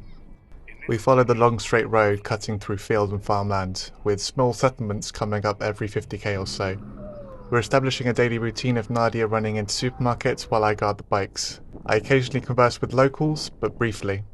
Being known as a tourist here by many attracts too much attention, but I try to be kind enough to not be seen as a local white Afrikaner. I try to avoid all eye contact with the local whites. Some will occasionally shout something nice from their pickups. These interactions are nice as there isn't enough time for them to be racist. The whites you see walking the streets are often difficult to look at. I'm not a genealogist, but inbreeding here among the poorer whites seems to be rife. I've never seen so much deformity, so much among a population. Swollen heads, chins and other facial features, short or too long limbs, glazed, clueless facial expressions, sometimes broken with a toothless smile as they recognize you, a fellow white. And they'll come over to loudly warn you about how dangerous the bliks are, who for the most part are just trying to mind their own business. We were staying in Airbnbs or in guest houses every night, and in the early evening, once our bikes and things were behind locked doors, it just about felt safe enough in some places to venture out with only phones and some petty cash that could be stolen. One evening I remember stopping at a small corner shop run by an Indian family, and there was a small black boy outside, aged around 8 or 9. Kids hanging out outside shops had been a common thing all through Africa, and as I often would, I said, "Hey man," and asked if he wanted sweets or bread or anything. Out of the corner of my eye I see a white man hurrying towards me. I don't think the kid even got a chance to say anything back to me before, "You see this blick here? You turn your back for 1 second and he's going to fucking rape you. And your pretty little wife. Then he will marry her." Insane warnings like this from Sloth from the Goonies-esque whites were a bi-daily occurrence, but this even more insane as the boy he spoke of was so young. The whites had genuine terror in their eyes, and gave these grave warnings with no sense of irony or facetiousness. It feels wrong to be here as a tourist, like turning up to the site of a recent plane crash and walking among the wreckage in flip-flops and a Hawaiian shirt.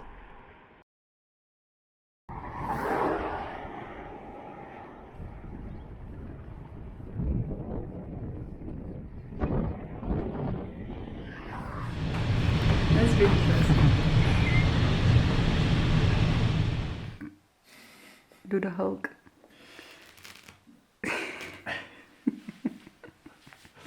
Oh no.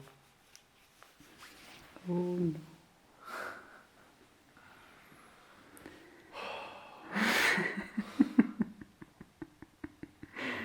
So sad.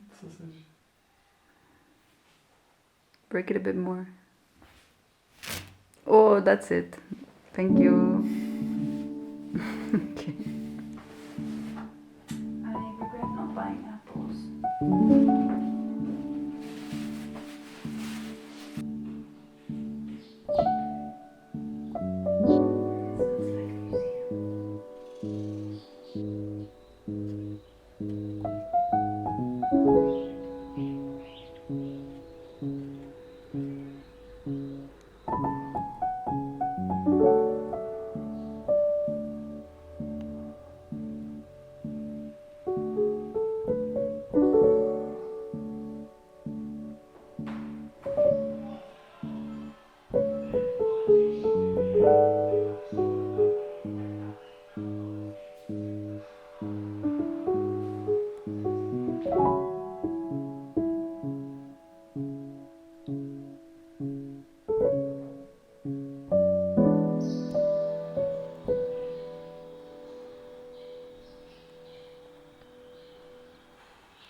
Good morning.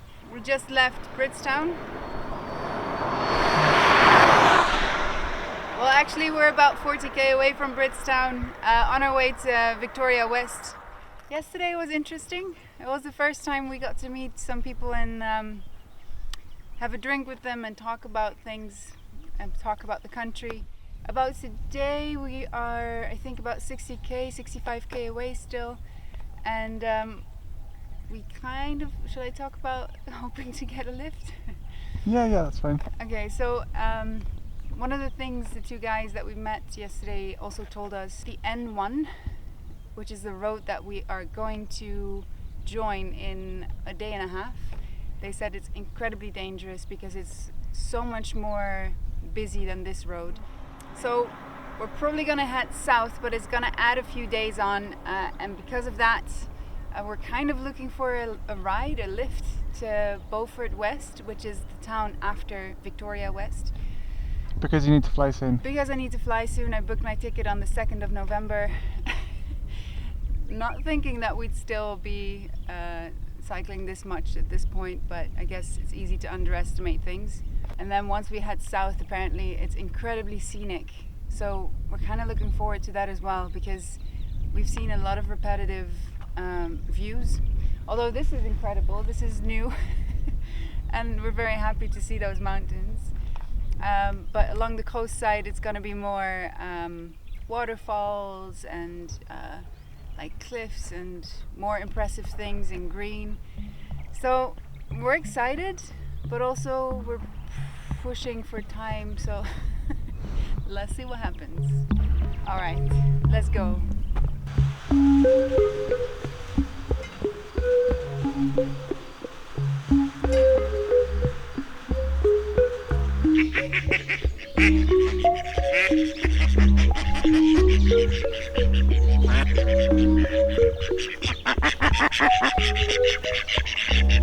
Stop. Stop. Stop.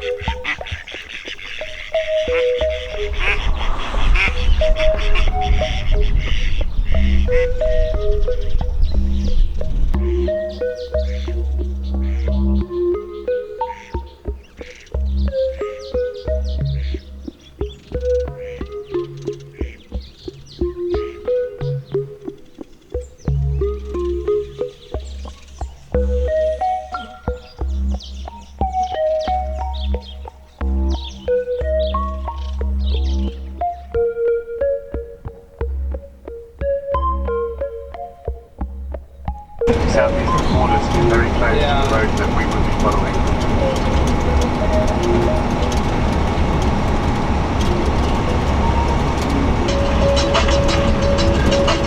You were charged now. Huh? You were charged. Whoa, the road.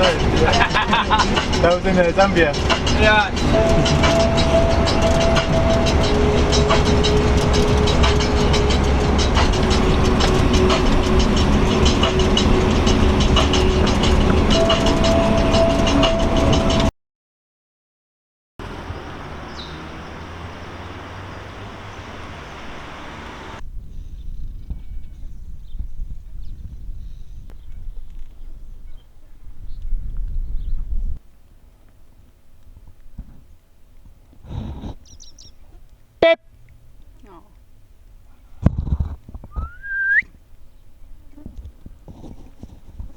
Can I do the horn?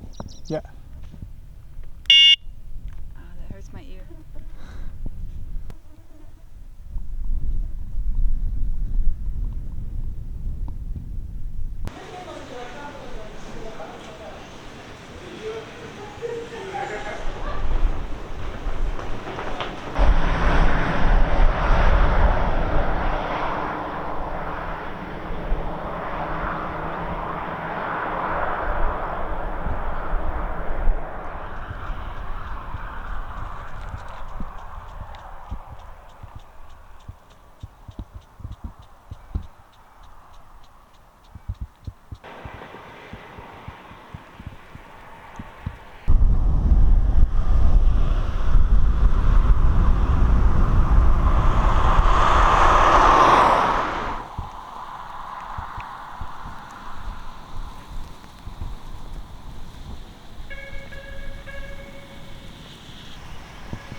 we didn't anticipate for. We're almost there, I think about 15k away, and then you know, going back with tailwind. So until then it's gonna be a tough one, but we're almost there. It's okay. Okay.